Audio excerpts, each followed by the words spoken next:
오후의 시작, 세상의 모든 정보. 안녕하세요. 아나운서 임지웅입니다. 우리나라의 대미 수출 자동차 관세를 15%로 소급 인하하는 내용이 미국 연방정부 관보에 게재됐습니다. 이로써 지난 4월 시작된 한미 간 관세 협상이 일단락되고 양국은 대미 투자와 또 관세 인하를 이행하는 국면으로 접어들었는데요. 관련된 소식 잠시 후 하프타임 뉴스에서 자세히 살펴보겠습니다. 우리나라의 항생제 사용량이 급격히 증가해서 OECD 경제협력기구 회원국 가운데 두 번째로 높은 것으로 나타났습니다. 특히 국내 소아청소년 항생제 사용량이 전체 연령대 중 가장 많았다고 하는데요. 우리나라 소아 항생제 사용량이 많은 이유는 뭐고 또 항생제 오남용이 야기하는 문제는 무엇인지 세모정 톡톡 상담소 우리 아이는 왜 시간에 자세히 살펴봅니다. 저희 방송은 KBS 라디오 유튜브 채널을 통해서도 실시간으로 시청, 참여하실 수 있습니다. 많은 관심 부탁드리면서 KBS 세상의 모든 정보 지금 시작합니다.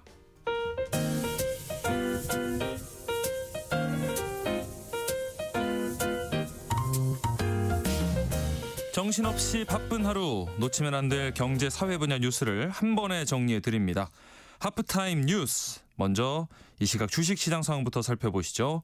장현재 시황캐스터 연결돼 있습니다. 안녕하세요. 안녕하세요. 네, 코스피가 어제 종가 기준 4,000선을 회복했는데요. 지금도 그 흐름 이어지고 있을까요?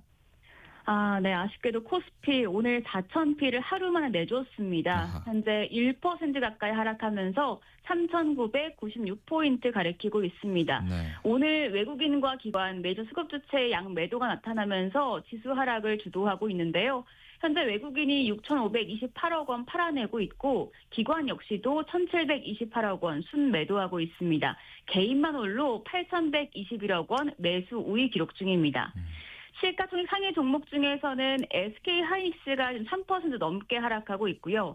반면에 현대차와 기아 등 자동차 대표주가 오릅니다. 네. 미국이 한국의 대미 수출 자동차 관세를 15%로 소급 인하한다는 소식에 수혜를 받고 있습니다. 코스닥은 어제 2년 4개월 만에 최고치를 갈아치우면서 장 마감했는데요. 지금도 강세가 이어지고 있을까요? 네, 오늘 코스닥도 장중에 하락 전환이 됐습니다. 아하. 말씀하신 대로 어제 연고점 경신 이후에 오늘은 차익 실현 매물이 출회되는 분위기입니다. 현재 지수는 0.6% 하락하면서 926선 가리키고 있습니다. 이쪽에서는 외국인만 팔아냅니다. 금액이 크진 않지만 19억 원 매도 우위 기록하고 있고요. 반면 기관이 746억 원 사자 포지션 취하고 있고 개인 역시도 59억 원 매수 우위 기록하고 있습니다. 네. 시가총액 상위 종목 중에선 로봇 대표주인 레인보우 로보틱스가 급등합니다. 8% 가까운 오름세 기록하고 있습니다. 네. 그럼 오늘 장에서 눈에 띄는 종목도 짚어주시죠. 네, 오늘은 로봇주 흐름이 좋습니다. 간밤에 테슬라 주가가 4% 넘게 뛰었었죠. 도널드 트럼프 미국 행정부가 인공지능 AI 개발을 가속화하기 위한 계획을 발표한 지 5개월 만에 로봇에도 눈을 돌리고 있다는 보도가 나온 영향이었는데요. 국내 증시에서도 로봇주가 주목받고 있습니다. 네. 마지막으로 외환 시장 현재 움직임은 어떨까요? 네, 오늘 환율이 1,467원으로 출발을 했는데요. 지금 달러 강세, 원화 약세 국면입니다. 환율 1,472원 기록하고 있고요. 엔화와 유로화도 강세 보여주고 있습니다. 엔원 환율은 947원, 유로화 원 환율은 1,716원에 거래되고 있습니다. 네. 장현재 시황캐스터와 함께했습니다. 고맙습니다. 감사합니다. 자, 그럼 하프타임 뉴스 임선우 뉴스캐스터와 이어가 보겠습니다. 안녕하십니까? 안녕하세요. 자, 먼저 관세 관련 소식부터 짚어보죠. 미국 정부가 한미 관세 협상 결과를 연방 관보에 공식 반영했는데요. 어떤 의미가 있을까요? 네, 미국과의 무역 협상이 공식 마침표를 찍었다고 볼 수 있겠는데요. 어허. 수출 기업들이 겪은 불확실성이 상당 부분 해소될 걸로 보입니다. 네. 무엇보다도 밤사이 나온 소식은 특히 자동차 업계가 환영할 만한 일인데 이번 조치로 관세 때문에 일본 토요다보다 비싸졌던 현대차 미국서 다시 뒤집히게 됩니다. 네. 올라온 관보 내용을 보면 한국산 자동차에 대한 15% 관세가 지난달 1일 기준으로 소급 적용되고 4일부터 효력이 발생합니다. 발행합니다. 네. 이 밖에 한국에 대한 상호 관세를 25%에서 15%로 인하하는 내용도 포함이 됐고요. 항공기와 항공기 부품, 원목과 목제품에 대한 관세도 지난달 14일 기준으로 소급 인하됩니다. 예. 이로써 지난 4월부터 이어진 한미 간 관세 무역 협상이 일단락됐고요. 양측 간 관세 문제는 공식 이행 국면으로 접어들게 됐는데요. 이번 관세 소급 인하는 양측이 지난달 발표한 이 공동 설명 자료 조인트 팩트시트의 후속 조치입니다. 네. 우리가 3,500억 달러를 투자하는 조건으로 미국은 한국산 자동차 등의 관세를 내리고 핵 연료 농축과 핵 추진 잠수함 도입을 지원하는 게 핵심 내용인데 네. 관세 인하 조치가 확정되면서 무역 합의에 따른 후속 작업도 속도를 낼 것으로 보이고요. 양국이 부문별 이행 협의체를 구축하기로 뜻을 모은 가운데 우리 정부 당국자는 워싱턴을 찾아 관계부처 입장을 조율하고 있습니다. 네. 다음은 이 국민연금 개혁안이 올 3월에 통과가 되고요. 당장 다음 달부터 보험료 오른다는 소식인데 지역가입자 부담이 커질 수 있겠네요. 네, 지금 세무정 듣고 계신 분들 중에도 해당되는 분들 분명 계실 텐데 당장 내년 1월부터 국민연금 보험료율이 기존 9%에서 9.5%로 오릅니다. 정부는 충격을 완화하기 위해 앞으로 8년에 걸쳐 매년 0.5%포인트씩 13%까지 점진적으로 올리는 방식을 택했지만 경기 침체와 고물가 터널을 지나고 있는 서민들, 특히 말씀하신 지역가입자들에게는 이번 인상이 더 크게 다가오겠습니다. 네. 가장 뼈아픈 지점은 직장 가입자와 지역 가입자 간의 온도차인데 직장인의 경우 인상분 0.5%포인트 중 절반을 회사가 부담하기 때문에 그렇죠. 실질적으로 본인 부담은 0.25%포인트 늘어나는 셈입니다. 예. 달에 300씩 번다 치면 매달 7,500원 정도 더 빠져나가는 수준이라 감내할 만한 수준인데 예. 반면 자영업자와 프리랜서 같은 지역 가입자의 사정은 다릅니다. 똑같이 300씩 번다고 해도 월 15,000원이 고스란히 오롯이 본인 주머니에서 나가게 됩니다. 예. 1년이면 18만 원이고 8년 뒤 보험료율이 13%에 도달했을 때를 상상해 보면 아이고. 부담은 눈덩이처럼 불어나게 되겠죠. 그러네. 그렇다면 이 피할 수 없는 파도를 어떻게 넘어야 할까 또 고민이 되는데 전문가들은 제도적 완충 장치를 활용할 필요가 있다 조언하고 있습니다. 네. 우선 소득이 급격히 줄거나 사업이 어려워진 경우 납부 예외 제도를 활용할 수 있습니다. 소득이 없어진 기간 동안 보험료 납부를 일시적으로 유예하는 제도인데 예. 다만 납부 예외 기간은 가입 기간에 산입되지 않아서 노후 연금액이 줄어들 수 있다는 점 유의해야 하고요. 예. 저소득 지역 가입자를 위한 보험료 지원 사업도 꼼꼼히 챙겨야 합니다.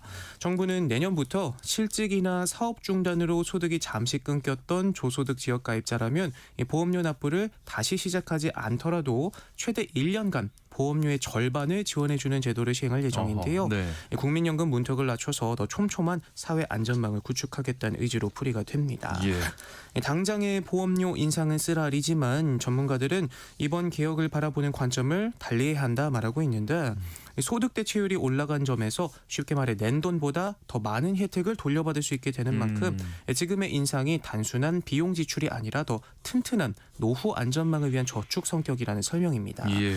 물론 당장 오늘 하루가 걱정되는 자영업자들에게는 이런 설명이 위로가 되긴 어렵겠지만 고령화 흐름 속 띄운 첫 구조선이 파도에 휩쓸리지 않도록 세밀한 정책적 배려가 마련돼야겠습니다. 네. 자, 그리고 주요 이 시중 은행들이요 대출 창구를 연달아서 닫아버리고 있다고 하는데 어떻게 된 건가요? 네, 대출 절벽이 현실화하는 모습인데요. 네. 은행들이 올해 목표로 한 가계대출 총량을 대부분 소진하면서 창구를 잇따라 닫고 있습니다. 예. 당장 오늘만 해도 앞서 주택구입용 주택담보대출을 중단한 KB국민은행이 생활안정자금 목적의 주담대마저 틀어막기로 했습니다. 어허. 연말까지 가계대출 중도상환 수수료도 면제해서 더욱 신속한 대출 상환을 유도한다는 방침인데 주요 은행들은 지난달 이미 강도 높은 대출 조이기에 돌입한 상태입니다. 네. 하나은행은 올해분 주담대와 전세대출에 대한 대면 접수를 제한했고 우리은행도 영업전별 대출 한도를 월 10억 원으로 제한하면서 사실상의 대출 중단 상태입니다. 가계대출이 얼마나 늘었길래 이렇게 셔터까지 내리나 싶으실 텐데 실제로 엄청나게 늘었습니다. 5대 은행의 전체 가계대출 잔액은 770조 원에 육박한데 올 들어 지난달 20일까지 7조 9천억 원 가까이 늘어 총량관리 목표치를 한참이나 넘어섰고요. 예. 특히 신용대출이 빠르게 늘어나고 있는데 주택담보대출이 빡빡해지자 신용대출로 우회하는 수요가 늘어난 데 더해서 요즘 또 주식 관심 많잖아요. 네. B2 수요까지 몰리면서 은행들이 빗장을 걸어 잠그고 있습니다. 자, 그리고 세계 주요 투자 은행들이 우리나라 이 내년 소비자 물가 상승률을 일제히 올려잡았다고 하는데 얼마나 올려잡았나요? 네, 먼저 이 물가가 얼마나 오를지 어떤 숫자들을 제시했는지부터 짚어보면 네. 주요 IB 8곳이 제시한 내년 소비자 물가 상승률 전망치는 지난달 말 평균 1.9%로 집계됐습니다. 네. 전달보다 0.1%포인트 높아졌는데 한 달 새 바클레이즈와 골드만삭스, 시티그룹, JP모건 등이 전망치를 상향 조정했고요. 노무라 같은 경우에는 1.9%에서 2.1%로 가장 크게 높였습니다. 도통 내려올 줄 모르는 환율 때문에 고물가 전망에 힘이 실리는 모습인데 예. 앞서 하프타임에서도 여러 차례 짚어봤듯이 환율이 오르면 석유류나 수입 농축수산물 등의 가격도 오르게 되고 네. 시차를 두고 가공식품이나 외식 물가까지도 오르게 됩니다. 한국은행도 이런 상황을 반영해서 최근 경제 전망에서 올해와 내년 소비자 물가 상승률 전망치를 각각 높였는데 국가데이터처가 내놓은 소비자 물가 동향에서도 지난달 소비자 물가 지수는 1년 전보다 2.4% 오르면서 두 달 연속으로 2%대 중반 오름세를 보였고요. 네. 환율에 민감한 석유류, 농축수산물 물가가 크게 뛰면서 생활 물가도 3% 가까이 올라 1년 4개월 만에 가장 높은 상승폭을 기록하는 등 월급 빼고 다 오르는 요즘입니다. 올해도 계속 올랐는데 내년에도 더 오른다는 얘기. 네. 금과 은 가격도 오르고 있습니다. 상승세를 타고 있다는 얘기 계속해서 전해드렸는데 금, 은 그리고 구리 가격까지 동시에 역대 최고치를 기록했다면서요? 네, 올해 이 금과 은, 구리의 선물 가격이 45년 만에 처음으로 나란히 역대 최고치를 기록했는데요. 네. 한 해 모두 최고치를 경신한 건 1980년 이후 처음이라고 합니다. 어허. 금값은 올 들어서만 60% 가까이 올랐고 조용히 따라오던 은은 오히려 더 큰 상승세를 기록하면서 같은 기간 70% 넘게 뛰었는데요. 와, 네. 또 구리도 만만치 않은데 오죽하면 미국에서는 이 케이블선을 잘라다가 훔쳐파는 구리 해적 이 도둑들이 넘쳐나면서 네. 통신망이 먹통이 되는 일까지 어이구. 벌어졌다고 합니다. 네. 높은 인플레이션과 지정학적 불안정성, 달러 약세 흐름이 과거 또 지급의 호황 요인으로 꼽히는데 동시에 올해만의 특성을 주목해 볼 필요도 오, 있습니다. 예. AI 붐이 불면서 은과 구리에 대한 산업적 수요가 특히 많이 늘었다고 하는데요. 특히 은 같은 경우에는 스마트폰부터 AI 반도체까지 다양한 산업 제품에 필수로 쓰이는 만큼 네. 산업재이자 가치 저장 자산이라는 두 마리 토끼를 다 잡았다는 평가가 나오고요. 예. 또 과거와 달리 달러는 더 이상 못 믿겠다는 분위기가 시장에 퍼지면서 이 주요국 중앙은행들이 안전자산인 금을 적극적으로 비축하는 것도 영향을 미쳤다는 분석이 나옵니다. 네. 월가에선 내년에도 랠리가 이어질 걸로 보고 있는데 금이나 은 같은 경우에는 이자 지급을 하지 않는 자산이기 때문에 금리가 내려갈 때 투자 매력이 강해지는 만큼 연준의 스탠스에 따라서 내년 6월까지는 안정적으로 오르고 내후년에도 흐름을 이어갈 수 있을 것이라는 분석이 나오고 있습니다. 네. 자, 그리고 오늘 이 수험생분들 마음이 좀 두근거릴 것 같은데 2026학년도 수능 채점 결과가 오늘 나오죠? 네, 참 얼마나 긴장될까요? 아이고, 네. 한국교육과정평가원이 오늘 오후 올해 수능의 영역별 응시자 수와 비율, 영역 및 과목별 표준점수 100분위, 등급 등의 결과를 공개합니다. 수험생들은 내일 표준점수와 100분위, 등급 등이 담긴 성적 통지표를 받게 되는데요. 본격적인 정시 레이스가 시작되겠습니다. 네. 정시 모집 원서 접수는 오는 29일부터 31일까지 진행이 되고 합격자 발표일은 내년 2월 2일까지인데 출산율이 높았던 황금 돼지띠인 2007년생 등의 영향으로 올해 수능 지원자가 7년 만에 가장 많았던 만큼 네. 정시에서 치열한 눈치 작전이 펼쳐질 것으로 보입니다. 이번 수능은 지난해 수능보다 국어와 영어 영역이 어려웠다는 평가가 나오고 있는데 네. 올해 수능 성적의 또 다른 변수로는 이른바 사탐런이 꼽히고 있습니다. 예. 자연계 학생이 과학탐구 대신 상대적으로 공부 부담이 적은 사회탐구 과목으로 갈아타는 현상을 말하는데 입시업계에서는 탐구 영역 점수가 정시 합격 여부에 큰 영향을 미칠 수 있다는 관측도 나오고 있고요. 예. 수험생분들 결과가 어떻든 이 긴 여정 묵묵히 걸어온 스스로를 다독여 주시길 바라고요. 예. 남은 과정도 차분히 잘 마무리하시길 바랍니다. 네. 자, 마지막으로 소식 하나 더 보겠습니다. 일론 머스크의 이 우주 기업이죠. 스페이스X, 이 저궤도 위성통신 서비스 스타링크가 있는데 오늘 국내에서도 공식 출시됐네요. 네, 이제 국내에서도 본격적인 저궤도 위성 인터넷 시대가 열리면서 이 통신 시장에 어떤 변화를 가져올지 관심이 쏠리고 있는데요. 네. 스타링크는 상공을 도는 수천 개의 저궤도 위성을 활용해서 전 세계 어디서나 인터넷을 제공하는 서비스입니다. 네. 속도는 국내 통신 3사 평균 5G와 비교해보면 상대적으로 낮지만 연결되지 않는 곳을 연결한다라는 슬로건처럼 속도보다는 접속 가능성, 지리적 범용성을 강점으로 내세우고 있고요. 예. 하늘만 보이면 어디서든 연결이 된다고 합니다.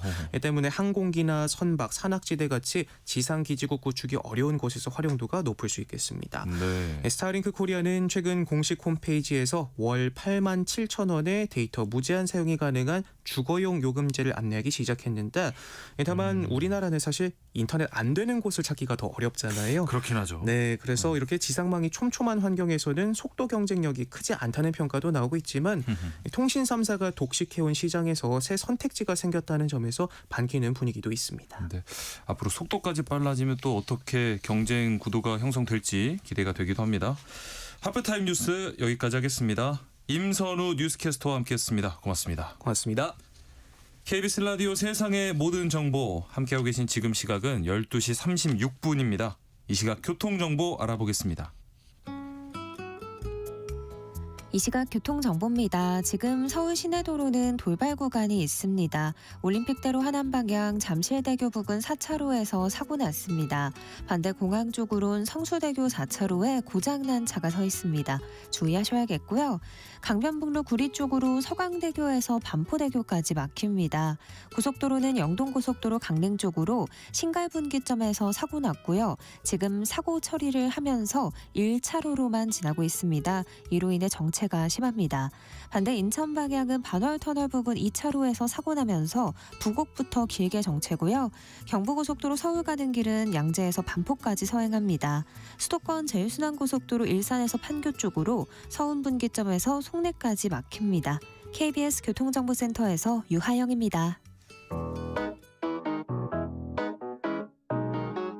세상의 모든 정보는 청취자분들의 관심과 참여를 기다립니다. 방송 들으시면서 궁금한 점이 있거나 의견 공유하고 싶은 분들 계시면 문자 보내주세요. 추첨을 통해 모바일 쿠폰 보내드리겠습니다. 참여하실 번호는 샵 9730이고요. 짧은 문자 50원, 긴 문자 100원의 이용료가 부과됩니다. 콩 게시판을 통해서는 무료로 참여하실 수 있고요. KBS 1라디오 유튜브 채널을 통해서도 실시간으로 시청 참여하실 수 있습니다.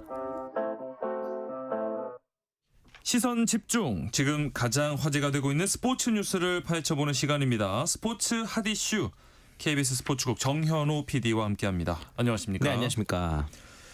먼저 프로야구 소식부터 좀 짚어보겠습니다. 이 기아 타이거즈의 중심 타자였던 최영우 선수가 네. 9년 만에 삼성으로 복귀했어요. 네, 어제 보도가 나왔죠. 네. FA 신분이었던 최영우 선수와 삼성 라이온즈가 이제 계약을 완료를 했습니다. 2년간 인센티브를 포함해서 최대 총액 26억 원 규모의 계약이 되겠고요. 네. 최영우 하면은 뭐 삼성에 이렇게 되면서 참 특이한 게 벌써 삼성 라이온즈 세 번째 입단하는 케이스가 됩니다. 네. 일단 신인 드래프트를 통해서 삼성에 입단을 했다가 네. 방출이 됐는데 이후에 또 이제 입단 테스트를 거쳐서 재입단을 한 케이스였거든요. 예. 그리고 나서 기아 타이거즈로 이적을 해서 또 9년간 활동을 한 이후에 다시 친정팀의 삼성으로 돌아온 케이스가 되겠고 네. 특히나 이 83년생 나이가 적지 않은 선수임에도 불구하고 최근의 활약이 굉장히 좋은 편이었어요. 예.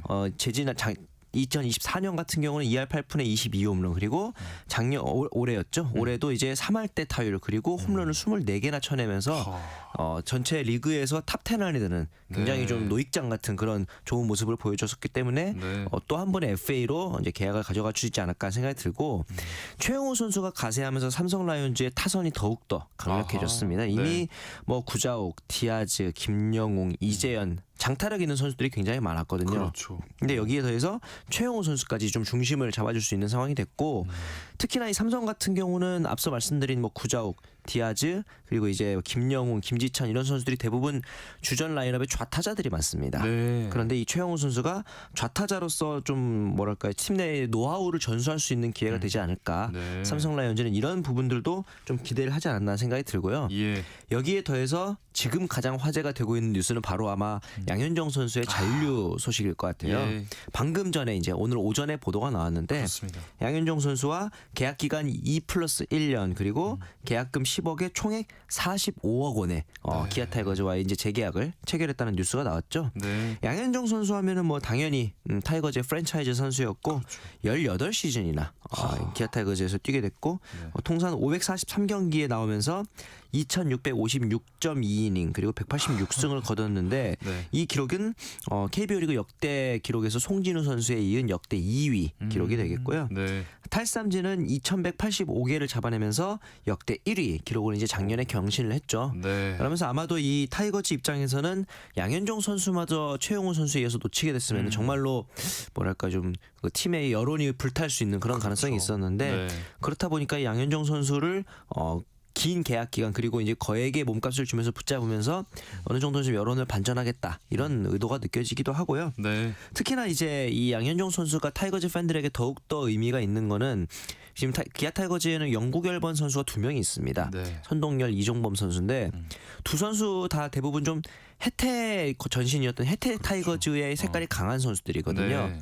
그런데 이제 그렇다 보면은 기아 타이거즈 이름을 달고 처음으로 아마도 이제 영구 결번이 유력한 선수다 보니까 이 양현종 선수를 놓치지 않기 위해서 타이거즈 기아 입장에서는 좀 힘을 쓴 게 아닌가 그런 생각도 듭니다. 네.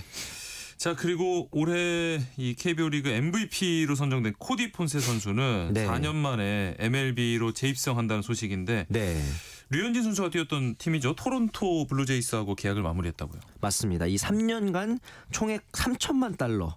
우리나라 돈으로 하면 약 400억 원이 넘는 금액입니다. 네.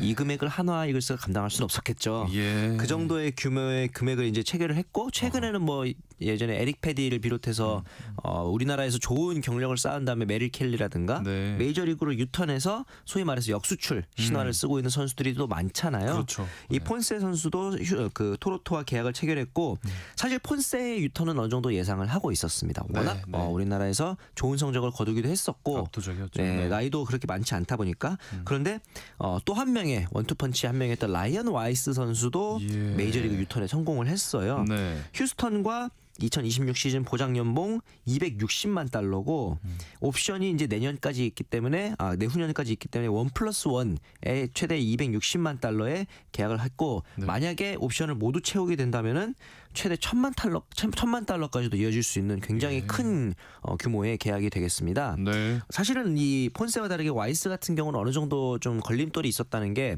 메이저리그 경험이 전혀 없었습니다. 아하. 그렇다 보니까 이제 메이저리그 구단에서도 마이너리그 경험만 있는 선수를 아무리 KBO 리그에서 잘 던졌다지만 데려갈까라는 시선이 있었는데 네.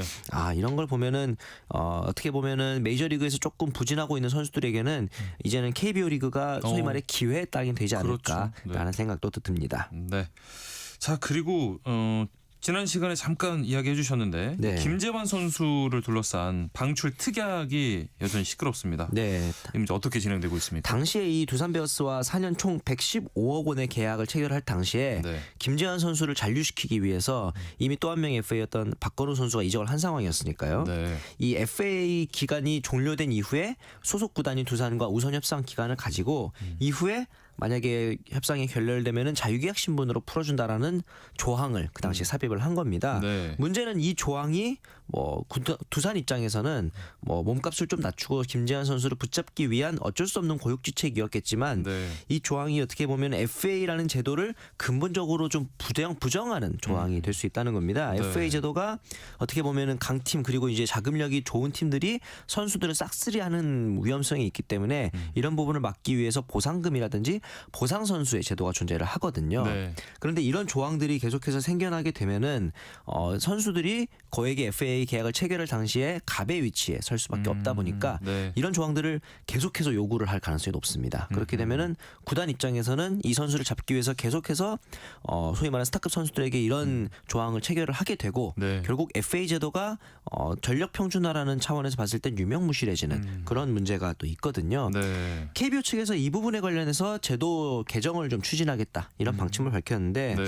뭐랄까 좀 FA 제도의 취지와 저촉되는 계약에 대해서는 불가하도록 그런 조항을 신설하겠다라는 이야기를 했는데요. 네. 우선은 이 KBO 리그 실행위원회에서 각 구단들의 입장을 청취한 다음에 각 구단들의 입장을 반영해서 개정안을 만들고 이 부분을 내년 초에 안건으로 상정할 예정이라고 합니다. 지금 이런 가운데 김재환 선수는 최근에 SSG 랜더스하고 접촉하고 있다 이런 소식이 들어와 있어요. 맞습니다. 네. 일단은 SSG뿐만 아니라 이 좌타 거포 김재환 선수가 가진 실력 자체에 대해서는 의심의 여지 없이 매력적이라고 느끼는 구단이 많을 텐데요. 네.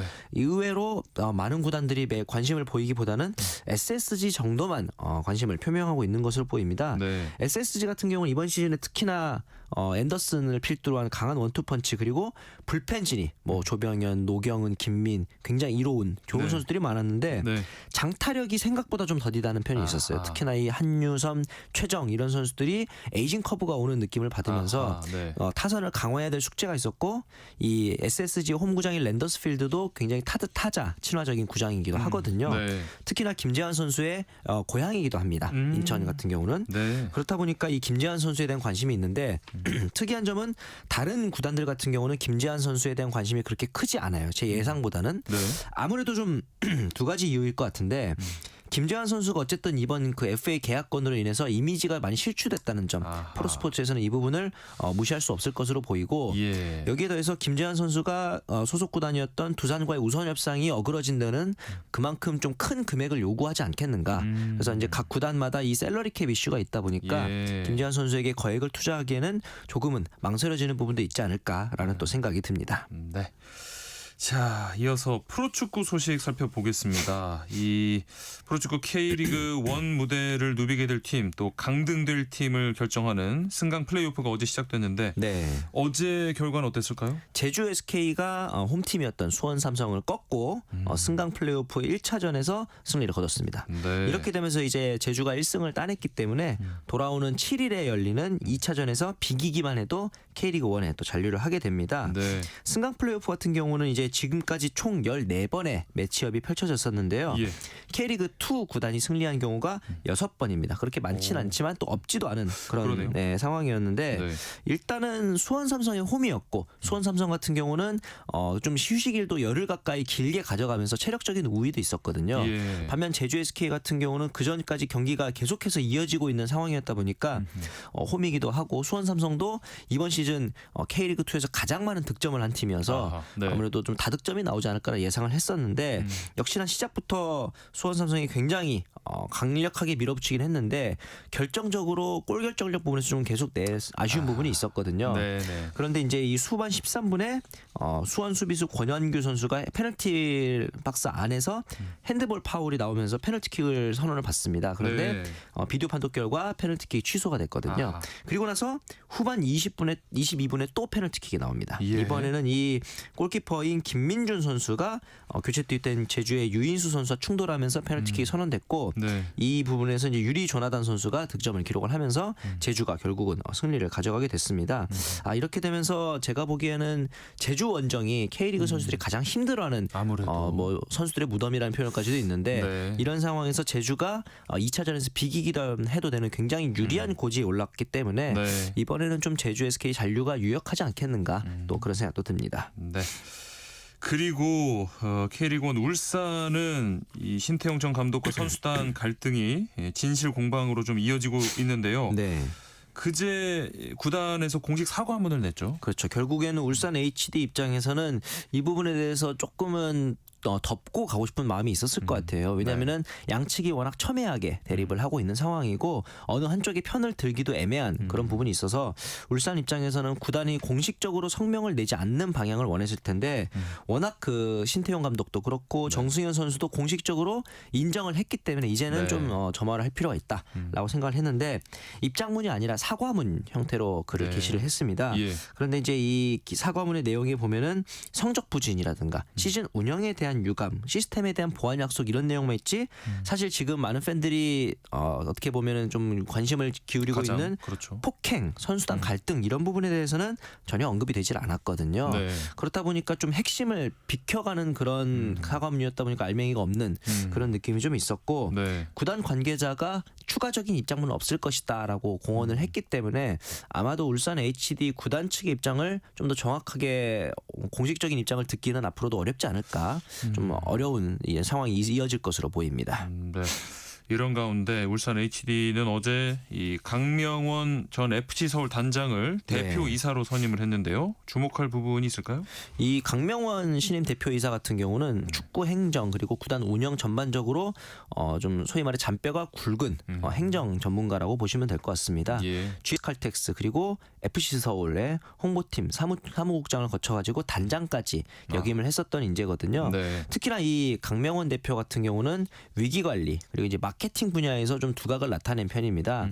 사실 지금 가장 위기관리가 필요한 팀이 울산 HD라고 볼 수 네. 있을 것 같은데 예. 2018년도 시즌 말에도 FC 서울 단장으로 강명원 단장이 부임했을 때 네. 굉장히 좀 선수단 분위기도 좋지 않고 아하. 침체된 상황이었었거든요. 네. 이 부분을 살려낸 점을 아마 울산 HD가 기대하고 있지 않을까라는 생각이 듭니다. 네.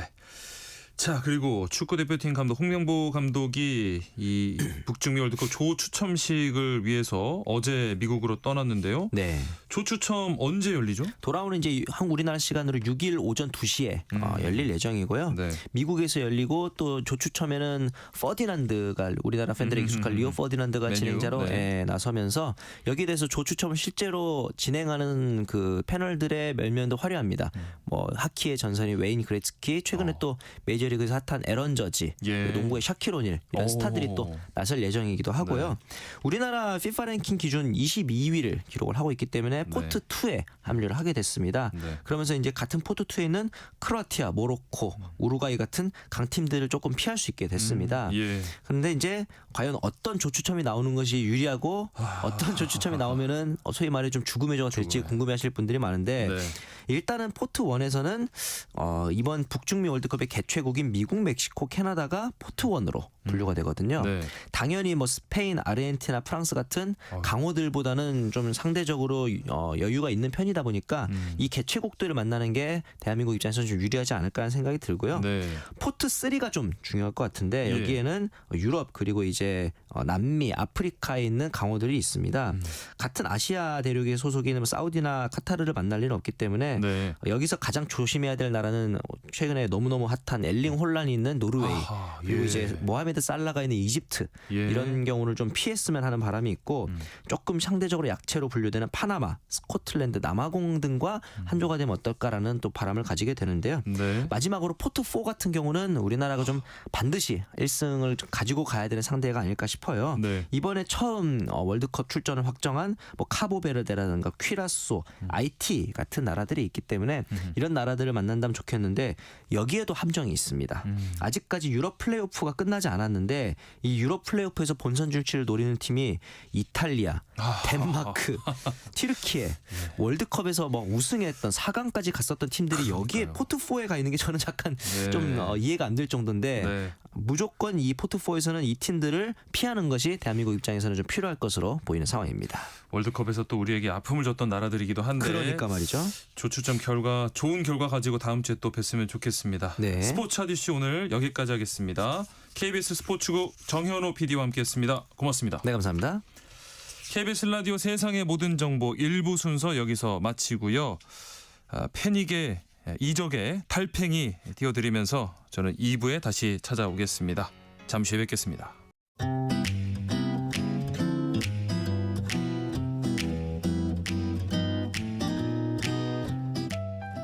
안녕하세요. 바른말 고운말입니다. 우리말에는 사람들의 걷는 모습을 나타내는 표현이 꽤 많이 있는데 그 가운데 뜻이 비슷해 보이는 표현 몇 가지를 소개해드립니다. 여러분은 혹시 잦은 걸음이란 말을 들어보셨는지요? 첫 음절은 자 밑에 지읒 받침을 쓰는데 이것은 형용사 잦다에서 온 것입니다. 잦다는 기침이 잦다에서처럼 여러 차례로 거듭되는 간격이 매우 짧다라는 뜻도 있고 왕래가 잦다와 같이 쓰이는 경우에는 잇따라 자주 있다라는 뜻도 있습니다. 잦은 걸음 역시 형용사 잦다의 두 가지 뜻과 모두 관련이 있는데요. 두 발을 자주 떼어 놓으며 걷는 걸음이라는 뜻과 자주 들름이라는 뜻입니다. 그는 잦은 걸음으로 바삐 걸어간다. 또 그는 요즘 도서관에 잦은 걸음을 한다. 같이 말할 수 있습니다. 첫 번째 뜻과 비슷하게 쓸 수 있는 것으로 종종 걸음이 있습니다.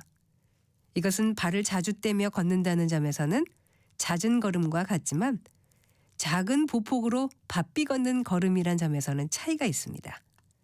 예를 들어 기온이 급격히 떨어지자 사람들은 종종 걸음으로 걸었다. 같이 쓸 수 있겠습니다.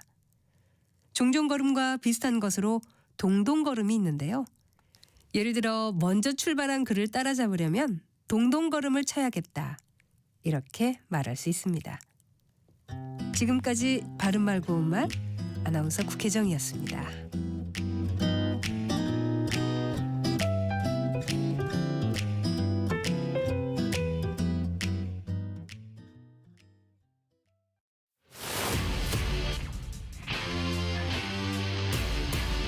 토론에 정답은 없습니다.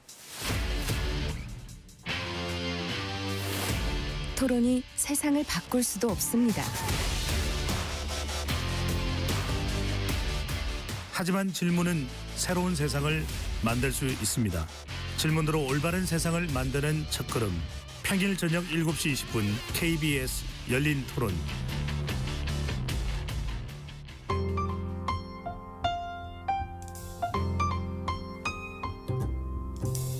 어떤 하루 보내고 계신가요? 눈코 뜰 새 없이 바쁘게 지나가는 한 주. 따뜻한 시선으로 하루를 마무리합니다. 당신을 위한 지식 쉼터. 오늘 밤 일라디오. 월요일부터 금요일. 매일 밤 10시 5분에 시작합니다.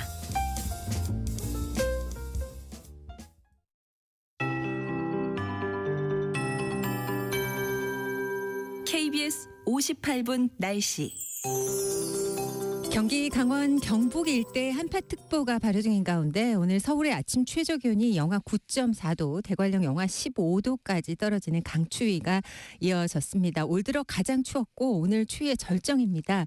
기온이 차츰 오르고는 있지만 예년 기온을 되찾기엔 역부족이고요. 그나마 영상의 기온을 회복하는 곳이 오늘 많겠습니다.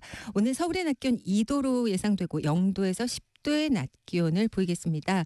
오늘과 내일에 걸쳐 낮 기온은 5도 안팎, 강원도는 0도 내외에 머물고 또 바람도 불어서 낮에도 춥겠습니다.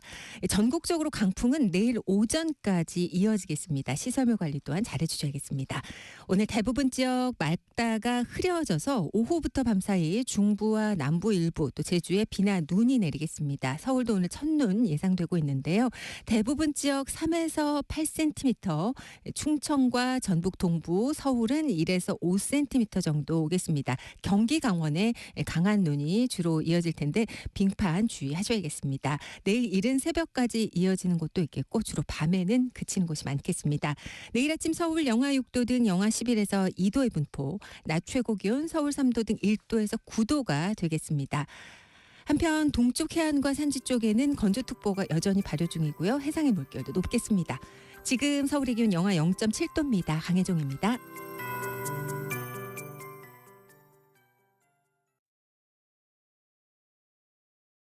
정성을 다하는 국민의 방송 KBS가 한시를 알려드립니다.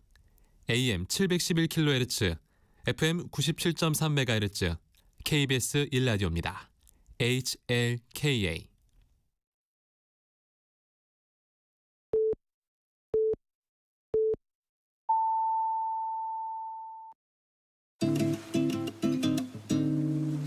나른한 오후를 책임질 영양 만점 지식 비타민. 세상의 모든 정보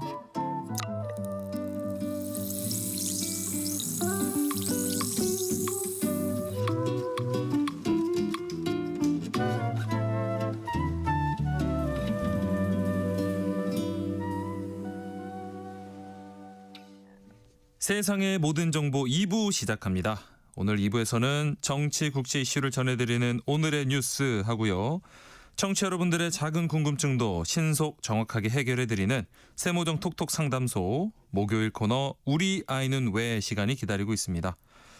최근 이 소아 환자들 사이에서 항생제 내성, 그러니까 항생제가 더 이상 듣지 않는 상황이 점점 늘고 있다고 하는데요. 잘못 사용한 항생제가 오히려 아이 건강을 위협할 수 있다는 경고가 나오고 있어서요.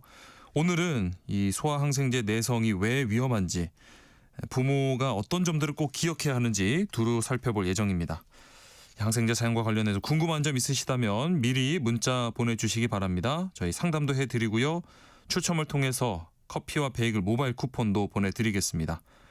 문자 보내실 곳은 샵 9730번입니다. 짧은 문자는 50원, 긴 문자는 100원의 정보 이용료가 있고요.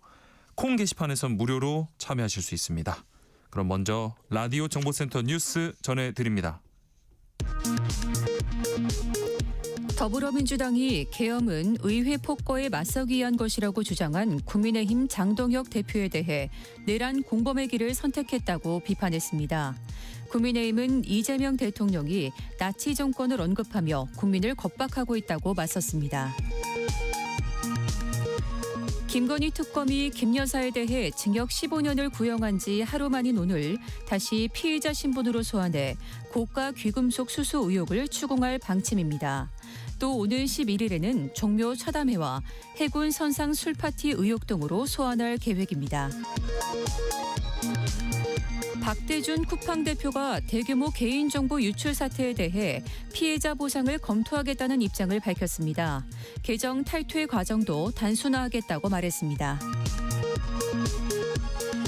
국세청이 고가 아파트 밀집 지역인 서울 강남 4구와 마포, 용산, 성동구에 아파트 증여 사례 2천여 건을 전수조사하기로 했습니다. 이른바 부모 찬스로 고가의 주택을 물려받으면서 세금은 제대로 내지 않는 사례가 많다는 판단 때문입니다.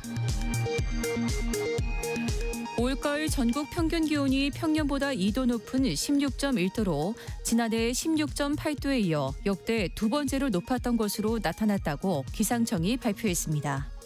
지금까지 라디오 정보센터 뉴스 정한나였습니다.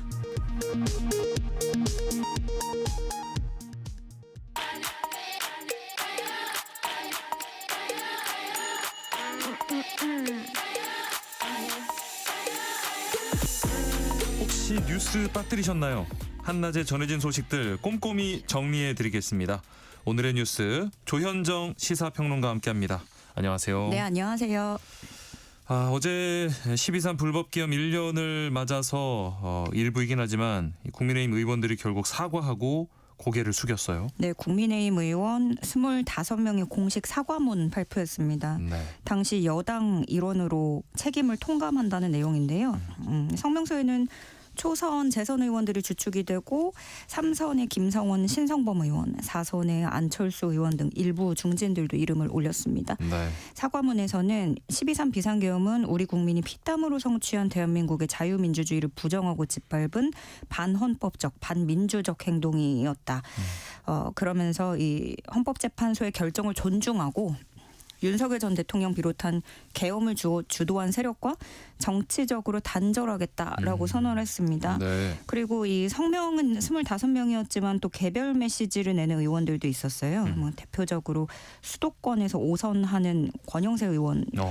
야당의 입법 독재와 폭주가 아무리 심각했다고 하더라도 계엄 선포는 결코 해서는 안 될 잘못된 선택이었다면서 여당 중진 의원으로서 이를 막지 못한 점 입이 10개라도 할 말이 없다 깊이 반성한다 이렇게 얘기를 했습니다. 네. 근데 이게 성명서에 25명까지 모으면서 소속 의원 107명 전원에게 동의 여부를 물었는데 네. 결과적으로는 개별 메시지 낸 의원들 다 합쳐도 이게 절반 넘게 사과가 안 나온 거예요. 네.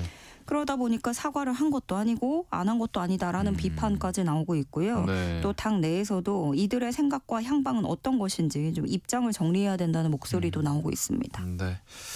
이 성명서와는 별도로 또 지도부에서는 송원석 원내대표가 사죄를 했는데 장동혁 대표하고는 완전히 좀 다른 결의 메시지를 내면서 의문도 제기됐어요. 네, 이 송원석 원내대표는 사과하면서 네. 특히 계엄에 동원되었다는 이유로 내란 가담죄를 뒤집어쓴 군인, 내란범 색출 명목으로 핸드폰 검열을 강요받았던 공직자, 계엄 포고령의 처단 대상으로 적시되었던 의료인, 예. 비상계엄과 이어진 탄핵으로 큰 피해를 본 자영업자들에게 깊은 위로와 사과의 말씀을 드린다라고 얘기를 했습니다. 네. 이 안에서도 사실 좀 그 민주당의 그런 얘기를 하는 뉘앙스가 조금 들어있기는 해요. 네. 그러면서 또 그 민주당이 국정을 마비시켰다라고 언급을 하긴 했지만 장동혁 대표에 비하면 확실한 사과가 들어있는 거죠. 네. 근데 장동혁 대표는 반대로 의회 폭거에 맞서기 위한 계엄이었다. 민주당 때문에 계엄이 일어난 것이다. 이렇게 항변을 하면서 네. 사실상 윤석열 전 대통령의 주장을 그대로 옮겨온 메시지를 1주년 메시지로 냈습니다. 예. 특히 주목해볼 만한 지점은 그 장동혁 대표가 내년 6월 지방선거에서 이재명 정권의 레드카드를 꺼내야 된다 이렇게 주장을 했는데 네. 윤석열 전 대통령이 또 1년 되는 어제 또다시 입장문을 냈죠. 배포를 했죠. 네. 거기서 나온 거랑 내용 구조가 굉장히 그냥 흡사하고요. 처음부터 끝까지 흡사하고 네. 그중에서도 이재명 정권의 레드카드를 함께 꺼내달라. 이런 레드카드라는 같은 말이 아예 등장을 합니다. 예. 그러다 보니까 뭐 교감이 있었던 게 아니냐 이런 말까지 나오는데 그걸 네. 뭐 확인할 수 없는 부분이고 지금 모양새로는 당대표는 사과하지 않았고 원내대표는 사과한 엇박자가 나오게 그렇죠. 된 건데 네. 국민의힘은 여기에 대해서 하도 이제 뭐 해석이 따라 붙고 뭐 의문이 붙으니까 각자의 역할이 다른 거다 이렇게 해명을 했어요. 이걸 두고 또 뭐 당대표가 계엄을 옹호했기 때문에 뒤늦게 수습에 부랴부랴 들어간 거 아니냐 뭐 네네. 이런 해석도 나오는데 조선일보는 국민의힘의 분열을 그대로 노출시켰다라고 아하, 네. 평가를 했습니다. 예. 근데 재미난 거는요. 국민의힘 의원들이 계엄 해제 표결에 참석을 안 해서 그때 국민들이 충격을 받았잖아요. 예. 표결 회의장이 텅 비었었단 말이에요. 그렇죠. 네. 105명이 참석을 안 했는데 그 당시에 정작 장동혁 대표는 표결에 참석을 했었던 사람입니다. 아, 예. 그랬군요. 어쨌든 그래서 이런 국민의힘의 조선일보는 분열 상황이다 이렇게 표현을 예. 했는데 네. 이런 모습 중심에는 지방선거가 있다는 건 부인할 수가 없어요. 네, 맞습니다. 김재섭 의원도 오늘 KBS 라디오 출연해가지고 장동혁 대표가 자꾸 윤석열 전 대통령을 소환하면 내년 지방선거를 못 이긴다 이렇게 얘기를 했고 네. 또 지금 목소리를 내는 게 오세훈 서울시장, 유정복 인천시장도 네, 그렇고요. 네. 뭐 지방선거 직결된 인물들이에요. 그렇죠. 그렇죠. 그래서 국민의힘에서는 앞으로 이 장동혁 대표 체제가 이어질 수 있을지 이걸 좀 지켜볼 시점인 것 같습니다. 네. 자, 불법계엄 1년을 맞은 어제가 또 공교롭게도 김건희 여사 결심 공판이 있었는데요. 특검팀이 징역 15년, 벌금 20억 원을 구형했어요. 네. 오전부터 저녁 무렵까지 재판이 진행이 됐는데요. 네. 특검팀은 김건희 여사에게 징역 15년, 벌금 20억 원 구형하고 9억 4천만 원의 금액을 추징해달라고 재판부에 요청했습니다. 네. 구형 수위가 상당히 높은 거라고 법조계에서는 평가를 하더라고요. 네. 자세히 그러니까 징역 15년이라고 나왔는데 그러니까 세부적으로는 자본시장법 위반 알선수재 혐의의 징역 11년, 네. 벌금 20억 원, 네. 여기에다가 정치자금법 위반 혐의의 징역 4년 구형해가지고 합쳐서 이렇게 된 겁니다. 네. 특검팀은 도이치모터스 주가 조작 혐의하고 관련해서 김건희 여사가 그동안 법 밖에 존재하면서 사법 시스템을 무력화했다라고 설명을 했고 종교단체와 결탁해서 정교분리 원칙을 무너뜨렸다. 수사와 재판 과정에서 반성의 기미를 보이지 않고 주가 조작 혐의에 대한 객관적인 증거가 있는데도 허위 진술, 거짓 진술을 반복했다고 지적했습니다. 예. 김건희 여사가 이날 내내 좀 마스크를 쓴 채로 진술 거부권을 행사하다가 네. 그 특검팀이 구형하니까 그때는 그 최후 진술 때 뭐 헛웃음도 보이고 마스크 잠깐 이렇게 벗었다가 네. 그렇게 하면서 국민께 심려를 끼쳐서 죄송하다. 하지만 그러면서도 억울한 점이 많다. 이렇게 얘기를 했습니다. 네. 김건희 여사에 대한 1심 선고는 다음 달 28일로 예정됐습니다. 네. 한낮의 교양 파트너 지금 여러분께서는 KBS 라디오 세상의 모든 정보와 함께하고 계십니다. 오늘의 뉴스 다음 소식으로 넘어가서요. 어제 이 내란 전담 재판부 설치, 법 왜곡죄 법안, 또 고위공직자 범죄수사처법 개정안 등이 국민의힘 반발 속에서 법제사법위원회를 통과했습니다. 네, 이 법안은 4가지이고요. 네. 내용을 간략하게 요약을 해드리면 먼저 내란 전담 재판부 설치법, 이거는 서울중앙지법 서울고법에 윤석열 전 대통령 관련 사건 한 거는 전담 재판부를 설치하는 거고요. 네. 법원 외부 위원들이 재판부를 선정합니다. 두 번째로 법 왜곡죄, 이거는 재판이나 수사를 하고 있는 사건의 판사 검사가 고의로 범위를 왜곡하거나 조작할 경우에 10년 이하 징역 또는 자격 정지를 한다. 네. 세 번째로 공수처법 개정안, 이거는 고위공직자에 대해서 수사를 하는데 이거는 그 공직 본인이 하고 있는 일하고 관련된 것만 수사를 했거든요. 네. 근데 모든 범죄로 확대를 한다. 이런 거고 네. 마지막으로 간첩법 개정안, 이거는 간첩죄를 적용하는 대상을 기존에는 적국이라고 명시되어 있는데 이걸 외국 이렇게 더 확대를 한다는 겁니다. 네. 국민의힘 의원들은 단체로 퇴장을 했어요. 반발해서. 예. 네. 국민의힘 측의 입장은 이겁니다. 판사를 골라 쓰겠다는 것이고 나치 특별재판소와 같다. 법 자체가 위헌이다. 이런 거고요. 네. 이에 대해서 법원행정처는 좀 재판 신뢰를 해칠 수 있다라면서 신중한 입장을 보이고 있어요. 이 법안들이 법사위 통과됐으니까 이제 본회의 처리 앞두고 있고요. 네. 당분간 정치권 공방의 뇌관이 될 수도 있을 것으로 전망됩니다. 네. 자, 그리고 이 조희대 대법원장이 오부 요인 오찬에서 이재명 대통령을 만나게 됐는데 지금 추진 중인 사법제도 개편에 대해서 좀 신중한 접근을 요청했네요. 네, 이 자리에서 이재명 대통령은 헌정질서를 강조를 했고요. 우원식 국회의장은 비상계엄 재판의 빠른 진행이 필요하다. 이런 부분을 강조했습니다. 네. 모인 사람도 그렇고 내용도 그렇고 조희대 대법원장으로서는 꽤나 좀 불편했을 자리일 것 같고요. 네. 그리고 또 대통령에게 대법원장으로서 자신의 입장을 피력할, 그래서 뭐 작심하고 왔을 수도 있죠. 조희대 대법원장은 3심제 중요성을 강조했습니다. 네. 그러니까 이 이유는 그 재판소원법 추진이라는 게 이게 사실상 4심제가 아니냐 뭐 이런 논란이 있는 걸 겨냥한 거라고 볼 수 있겠고요. 예. 또 민주당의 사법개혁안에 대해서도 신중론을 강조했습니다. 사법제도는 국민의 권리 보호와 사회질서 유지를 위한 중요한 기능을 수행하기에 충분한 논의와 공론화 과정을 거쳐서 신중하게 이루어지는 게 바람직하다. 지금 논의되고 있는 사법제도 개편이 국민을 위한 방향으로 이루어질 수 있도록 많은 관심을 좀 가져달라. 이렇게 당부를 하기도 했고요. 네. 또 이 12.3 불법 계엄에 대한 입장도 밝혔는데 사법부가 계엄 직후에 그것이 반헌법적 행위라는 거를 분명히 했고 대법원장으로서 구체적으로 언급하는 건 적절치 못하다. 이 정도로 입장을 밝혔습니다. 네.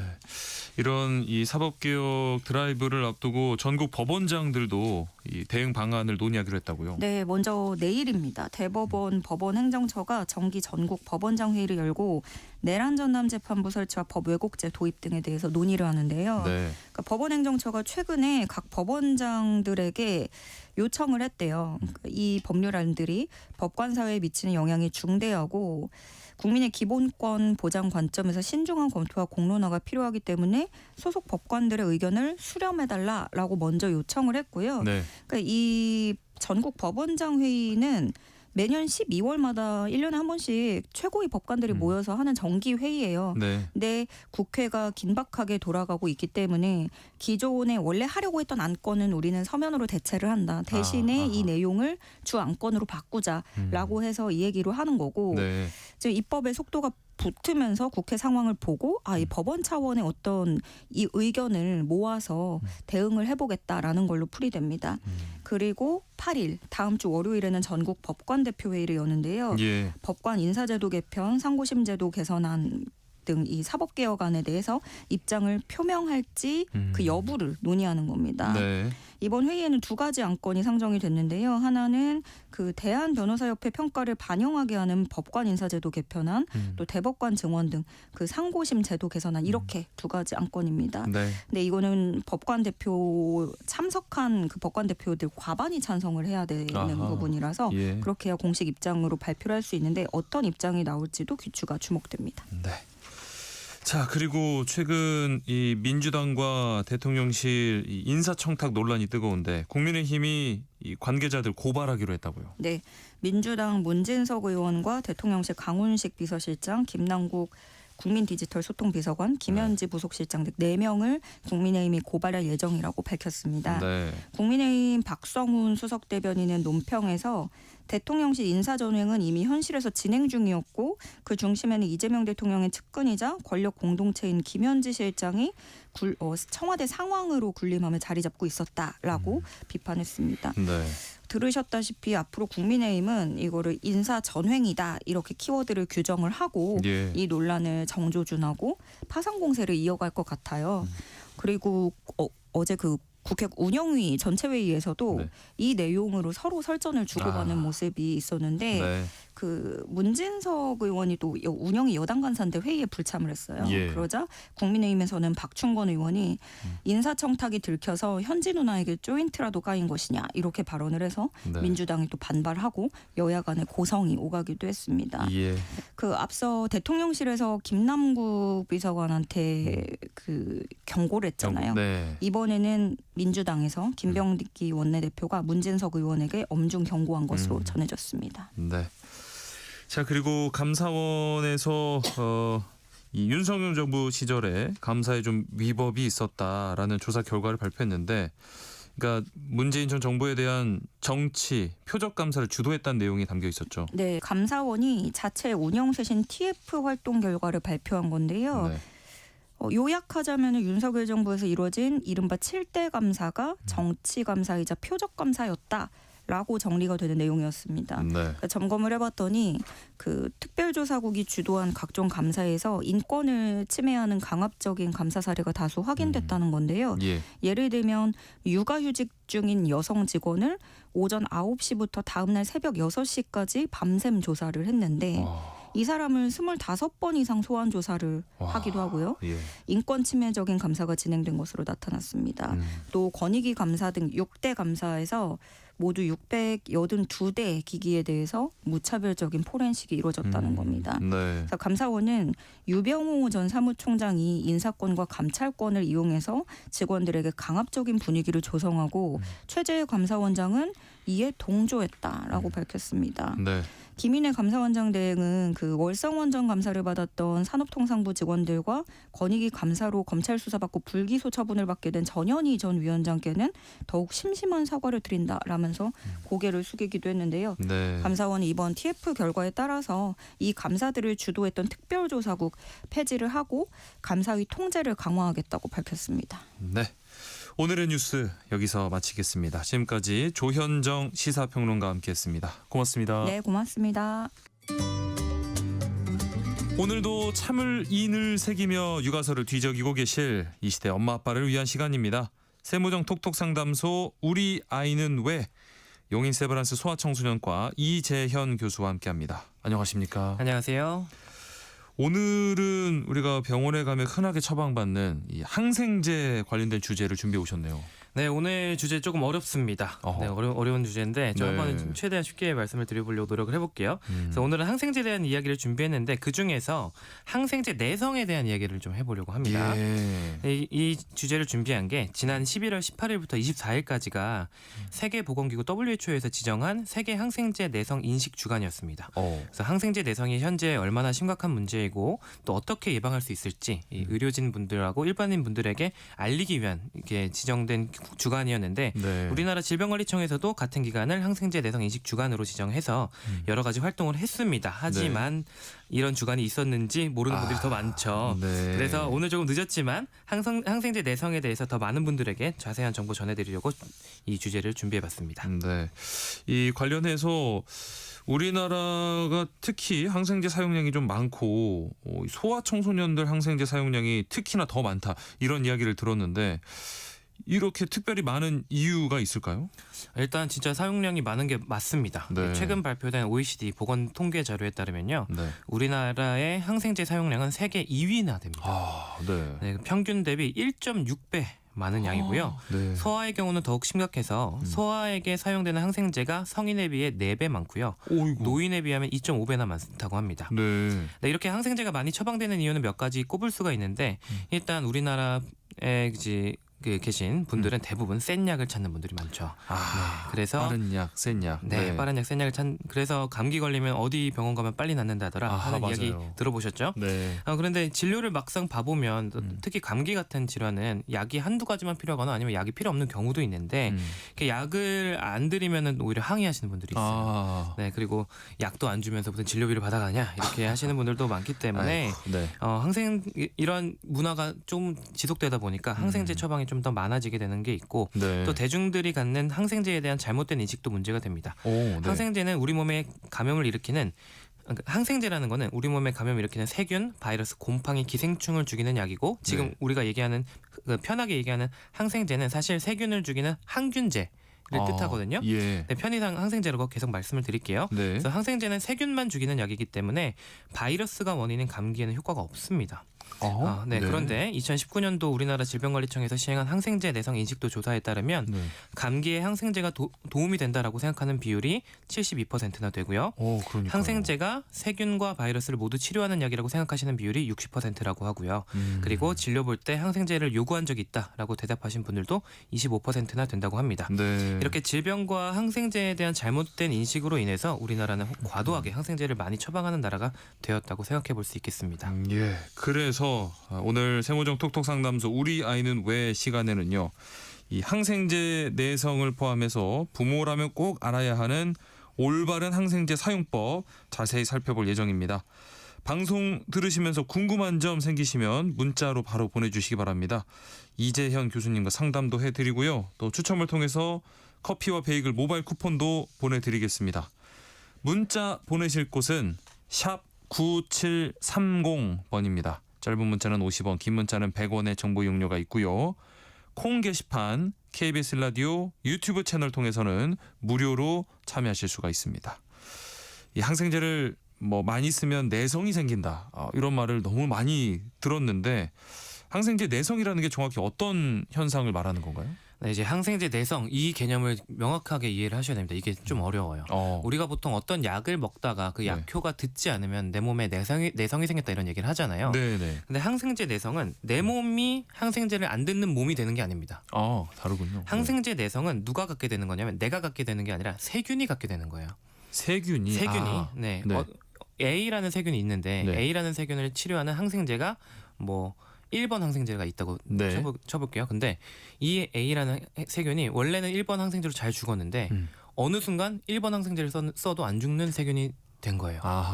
그러면은 그 세균이 1번 항생제에 대한 내성이 생긴 거고 네, 그러면 이제 다른 약을 찾아서 또 나가야 되는 거죠. 네. 그래서 항생제 내성이 생겼다라고 하면 내 몸이 이제는 항생제가 안 듣는 몸이 됐다가 아니고 네, 어떤 항생제가 안 듣는 세균이 내 몸에 들어왔다라고 이해를 하셔야 됩니다.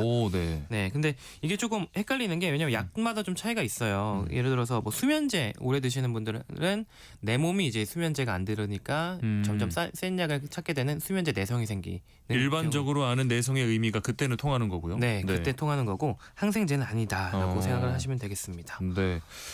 그리고 말씀드렸지만 아이들에게 특히 이 항생제 내성이 문제가 된다는 지적이 있는데 어떤 이유 때문에 특히 그런 걸까요? 일단 항생제 내성균에 의한 감염이라고 좀 풀어서 말씀을 드릴게요. 항생제 내성을 갖고 있는 세균에 감염이 되는 문제가 아이들에게 문제가 되는 이유는 항생제 내성균에 의한 사망 때문입니다. 2019년도에 전 세계에서 항생제 내성으로 사망한 사람이 무려 127만 명이나 된다고 합니다. 그렇게나 많나요? 네, 그렇게 추정이 되는데 그 중에서 다른 연령군에 비해서 소아, 특히 신생아의 비율이 높았는데요. 제가 실제로 이제 지금 신생아 집중치료에서 일을 하잖아요. 일을 하다 보면 세균 감염으로 치료를 받아야 되는 아기들이 꽤 있는데 그 중에서 신생아인데도 항생제 내성균에 감염이 된 경우가 있습니다. 우리가 보통 항생제 내성이 내가 약을 먹어서 내 몸에 있는 세균이 생긴다고 생각을 하시는데 신생아는 태어나서 아직 약을 먹어본 적이 없잖아요. 그런 아이들도 어디선가 항생제 내성을 이미 갖고 있는 세균에 감염이 돼서 고생을 하는 거예요. 아하. 심각한 경우에는 사망을 할 수 있는 거죠. 예. 그런데 이제 또 더욱 큰 문제는 이제 우리 아이들이 자라나고 지금 젊은 분들이 노년층이 되는 2050년도에는 네. 항생제 내성균에 의한 사망자가 전 세계적으로 1,000만 명 이상이 될 거라는 전망이 나오고 있습니다. 1,000만 명까지. 네, 지금 전 세계적으로 항생제 사용량이 점점 증가하고 있고 새로운 항생제 내성균들이 계속해서 나오고 있기 때문에 이런 네. 전망이 나오는 거죠.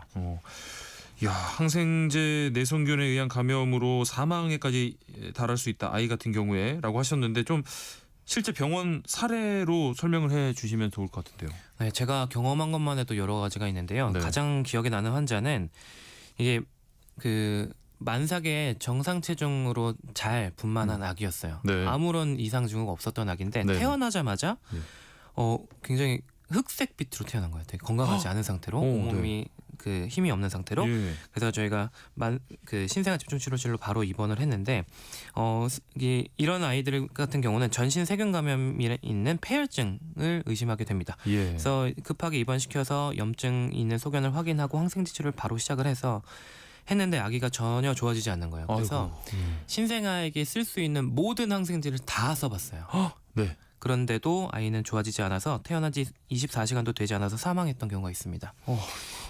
이 아이에게서 이제 균이 뭐가 나왔는지 배양 검사를 하는데 그 네. 배양 검사가 보통 한 48시간 정도 걸리거든요. 그러니까 이 아이가 사망한 뒤에 이제 그 배양균 검사가 나왔어요. 네. 나왔는데 이 항생제 내성이 너무 많은 항생제 내성을 갖고 있어서 결국 치료할 수 있는 약이 없던 아기였어요.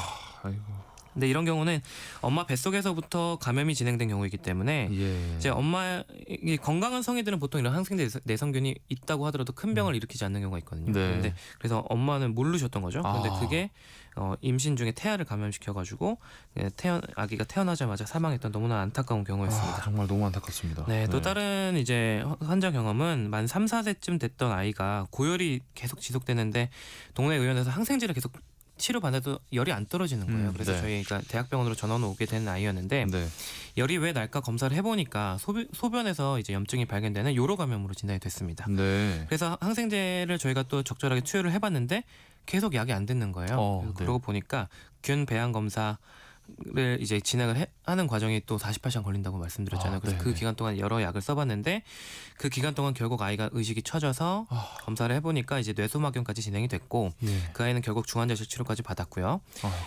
근데 이제 균 검사를 해보니까 항생제 내성균이 나왔는데 다행히 맞는 항생제가 있었어요. 그래서 그 약으로 치료해서 아이가 호전되었던 경우가 있습니다. 네.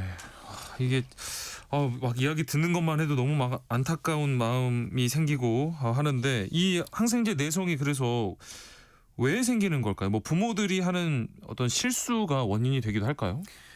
결국 이제 세균에게 항생제 내성이 생기는 이유는 이게 항생제랑 세균이 만나기 때문에 생기는 일이거든요. 거기서 이제 부모님들이나 아니면 의료진이 하는 실수가 더 항생제 내성을 유발하기도 합니다. 그러니까 일단은 세균이 어떤 항생제를 만났을 때 이게 진화를 한다고 생각하시면 돼요. 이 약에서 이 환경에서 버티기 위한 진화가 일어나는데 치료가 적절하게 이루어지면은 그 나쁜 세균들이 싹 죽으면서 소멸되면서 이제 치료가 끝나게 되면은 내성균이 안 남게 되는데 항생제 치료를 적절하게 하지 못하는 경우에 몸속에 남아있던 세균 중에 하나가 유전자의 돌연변을 일으킵니다.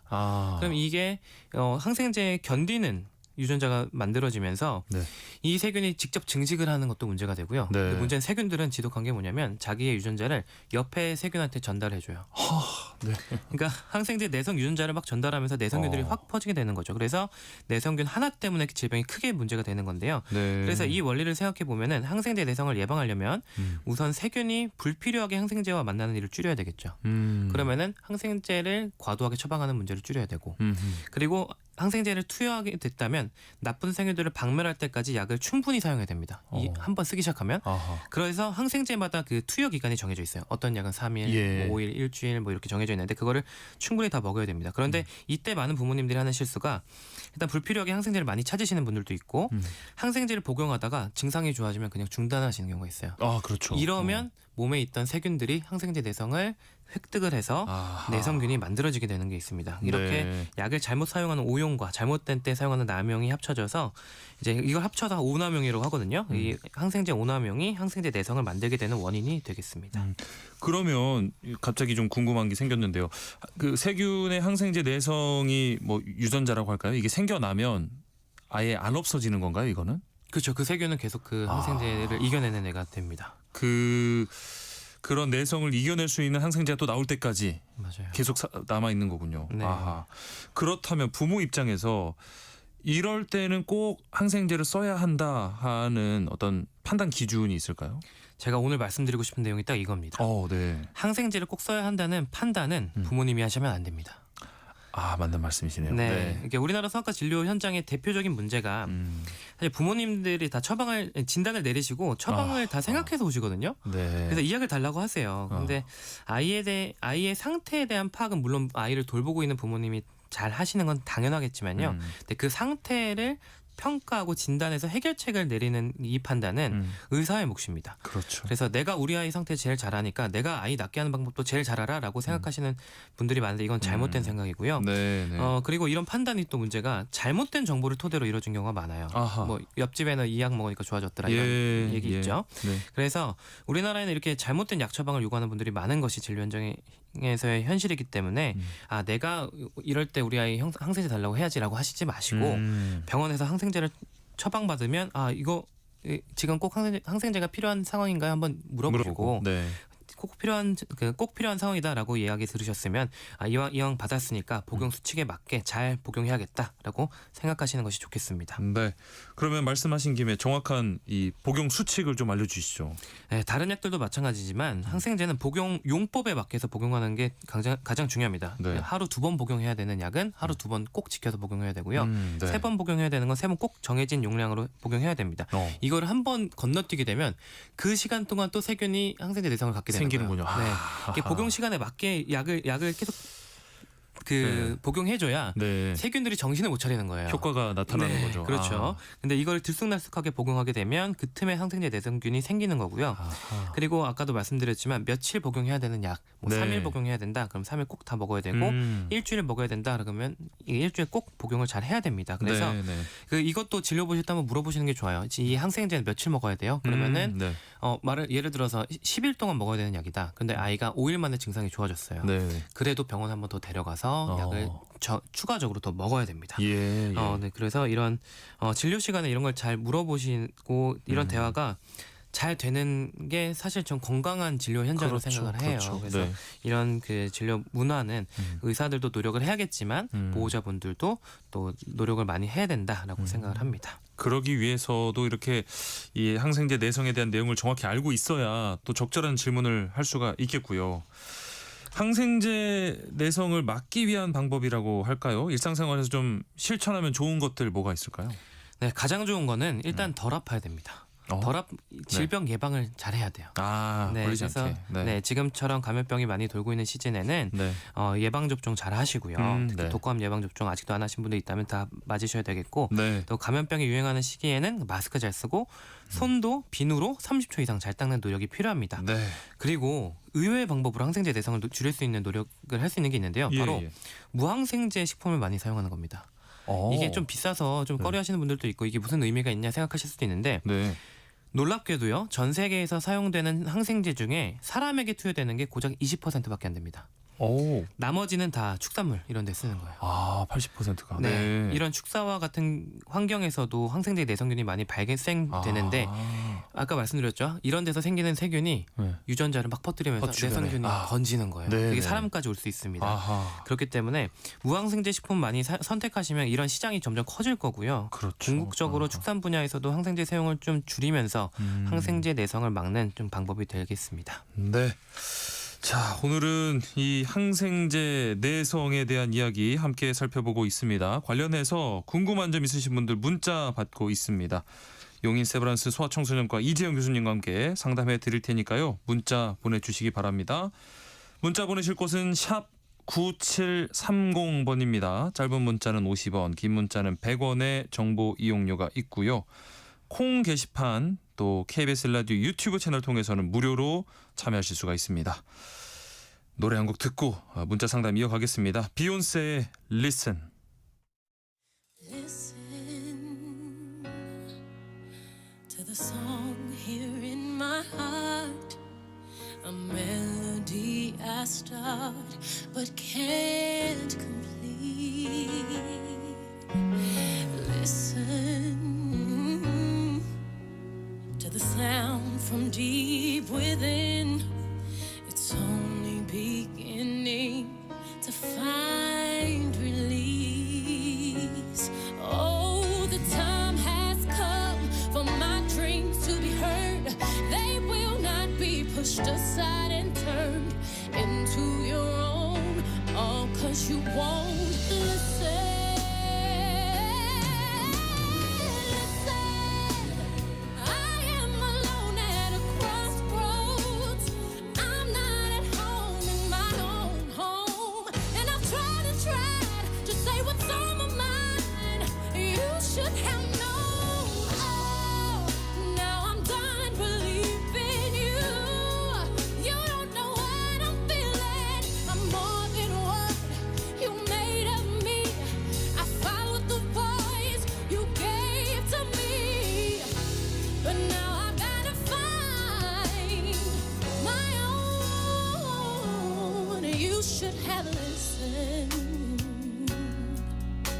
There is someone here inside, someone I thought had died so long ago.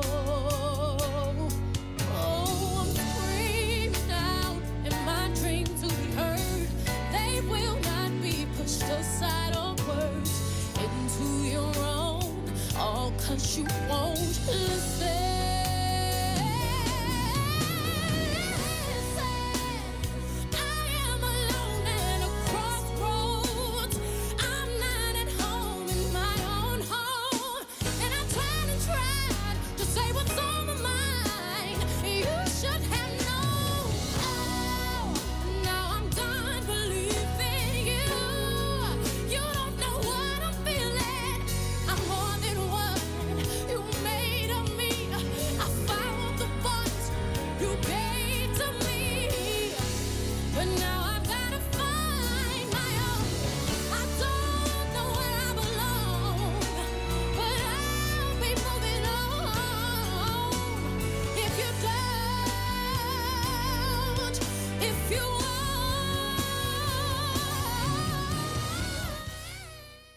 비욘세의 Listen 함께 듣고 왔습니다.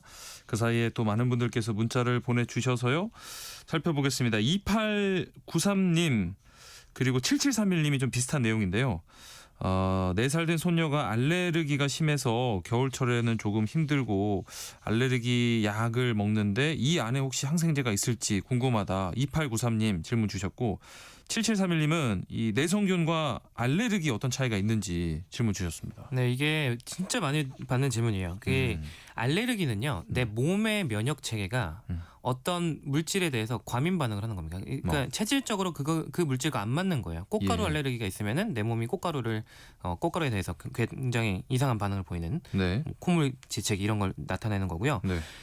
항생제 내성은 세균이 항생제를 견디는 능력을 갖게 되는 겁니다. 그래서 주체가 다릅니다. 항생제 내성균은 세균한테 있는 거고요. 알레르기는 저한테 있는 거예요.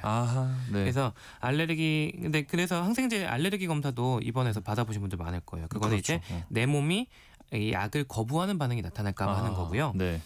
그 항생제에 견디는 내성균이 생기는 것과는 완전히 다릅니다. 그래서 알레르기 복용약 안에는 항생제가 없습니다. 완전히 다른 거기 때문에. 그래서 걱정 안 하셔도 됩니다. 자, 7762님 임신 중 항생제가 태아에게 영향이 있을 수 있다고 하셨는데 제왕절개로 출산한 직후에 모유 수유할 때 이 수술로 인한 항생제가 혹시 영향을 끼치지 않을까요? 질문 주셨어요. 이것도 많이 궁금해하세요. 근데 일단은 그 모유 수유가 괜찮은 항생제를 사용하는데 그 괜찮다는 의미가 뭐냐면 일단 모유로 전달되는 양이 굉장히 미미하거나 아니면 아기가 먹어도 되는 항생제일 때 그러니까 미미한 네. 양의 네. 애기에게 넘어갔을 때 애기가 먹어도 안전한 항생제를 이제 모유 수유할 때 처방을 하게 됩니다. 이게 모유 수유가 가능한 약들이 정해져 있거든요. 그래서 그 다 그런 약들이라고 생각하시면 되고, 근데 문제는 이제 수술하고 그 제왕적인 수술이 굉장히 큰 수술이란 말이에요. 그리고 이게 끝나고 나서 세균 감염이 되면 정말 큰 문제가 되기 때문에 이거는 엄마한테 문제가 되기 때문에 네. 이 약은 꼭 복용하시는 게 좋겠습니다. 그 항생제 먹지 않아도 항생제 수액을 맞는 경우도 있잖아요. 네. 반감기 좀 지나면 괜찮은 걸까요? 어떤 면에서 애기한테 괜찮은? 그렇죠. 뭐 애기한테 이게 그렇죠. 그런 수액 약들도 같은 경우도, 네. 그 주사로 들어가는 약도 마찬가지입니다. 모유 수유가 가능한 약들은 이게 모유로 넘어가는 양 자체가 되게 적고 네. 안전하다라고 생각하시면 되겠어요. 네. 6298님 18개월 된 딸 아이 아빠 분께서 보내주셨네요. 항생제 이 생성 원리 내성 세균 생성 원리 잘 이해했습니다. 감기를 걸렸을 때 좀 참을만 하면 약 없이 보내려고 본인이 하신다고 하고 아이에게도 그렇게 하는데 이 생각이 괜찮은지 좀 걱정돼서 지금 질문을 주셨어요. 굉장히 잘하고 계십니다. 사실 웬만한 감기는 사실 약 없이 넘어가도 됩니다. 저도 아이한테 감기가 그렇게 많이 먹이지 않고요. 네. 근데 이제 중요한 거는 아이한테 꼭 병원에 데려가야 되는 사인은 몇 가지 알고 계셔야 돼요. 그렇죠. 하나는 코감기가 너무 오래 지속되면 그 중이염이 아기들을 잘 오거든요. 중이염은 겉으로 알 수가 없어가지고 네. 중이염이 있는지 코감기가 좀 오래 지속된다라고 하면 병원 데려가서 귀 한번 보시는 게 중요하고 왜냐하면 중이염을 치료하지 않고 넘어가면 나중에 청력에 손상이 갈 수 있습니다. 그래서 그런 문제는 좀 조심히 봐야 되고요. 네. 그다음에 아이가 처져 보인다, 힘들어 보인다 이때는 좀 예민하게 보시고 병원에 데려가서 사실 감기에는 그 감기약보다는 수액이 필요한 경우가 사실 더 많거든요. 그래서 그런 걸 염두하시고 아이 컨디션 잘 보시면 괜찮을 것 같습니다. 네. 2108님 아이가 감기에 한번 걸리면 잘 낫지 않는 타입이라면서 항생제를 바로 권하더라고요. 그런데 좀 걱정이 됩니다라고 하셨거든요. 내성이 걱정된다는 말씀이신지. 항생제를 많이 사용하는 것 자체를 많이 걱정하시는 분들도 있으세요. 그렇죠. 왜냐하면 사실 항생제가 부작용이 있죠. 왜냐면 특히 뭐 장내 세균을 좀 같이 죽이면서 설사를 유발하기도 하고 이제 이런 게 뭐 면역에 문제가 생길 수 있다 이렇게 알고 계신 분들이 많아서 항생제 사용을 많이 하는 분들은 걱정이긴 한데 사실 제가 이 아이를 진료한 게 아니라서 이게 왜 처방을 해주셨는지 정확한 게 잘 모르겠어요. 이게 다 이유가 있으시긴 했을 건데요. 근데 만약에 내가 가는 병원이 너무 약을 많이 주는 게 좀 불안하다라고 하면 사실 다른 병원에 방문하셔서 진료를 받아보시는 것도 나쁘진 않은 선택일 것 같습니다. 네. 2111님 11월 초에 화상을 입어서 9일 동안 입원을 했고요. 링거로 매일 항생제를 맞았습니다. 부분 2도 화상인데 혹시 과하진 않았을까, 부작용은 없을까 좀 걱정돼서요 라고 하셨네요. 네, 제가 항생제 내성을 조심해야 된다고 해서 항생제가 나쁜 약이라는 건 아닙니다. 필요할 때는 꼭 써야 되는 약이거든요. 그 항생제를 꼭 써야 되는 질병 중에 하나가 화상이에요. 왜냐하면 우리 몸을 지켜주는 보호막이 있는데 그건 피부입니다. 피부가 조금이라도 까지면 거기 되게 잘 덧나잖아요. 덧난다는 게 이제 세균 감염도 잘 된다는 거고 건들기만 해도 아프죠. 근데 이런 걸 다 막아주는 게 피부예요. 근데 화상은 이 피부가 벗겨지고 손상되는 질환을 말합니다. 그렇기 때문에 거기를 통해서 세균이 되게 잘 들어요. 네, 그렇기 때문에 항생제를 잘 쓰는 게 특히 2도 화상 이런 좀 심한 화상에서 굉장히 중요한 치료입니다. 그래서 항생제를 적절할 때 잘 사용하는 건 좋다. 항생제를 무조건 안 써야 된다는 이야기가 아니다라는 거 오해 없이 받아들이셨으면 좋겠어요. 네. 자, 오늘 문자 보내주신 분들 가운데 2893님, 7762, 6298 2108님께 커피와 베이글 쿠폰 바로 보내드리고요. 추첨을 통해서 또 당첨된 분들 홈페이지에서 확인하시기 바랍니다. 세모정 톡톡 상담소 우리 아이는 왜 오늘 여기서 마칩니다. 용인 세브란스 소아청소년과 이재현 교수와 함께했습니다. 고맙습니다. 감사합니다.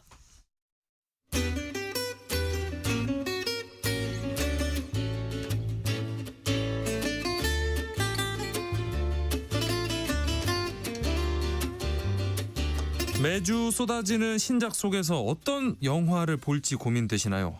영화와 OTT 명작을 소개해드리는 시간 라디오와 팝콘에서 여러분의 선택 도와드리겠습니다. 디지털 데일리 조은별 문화부장과 함께합니다. 어서 오십시오. 안녕하세요.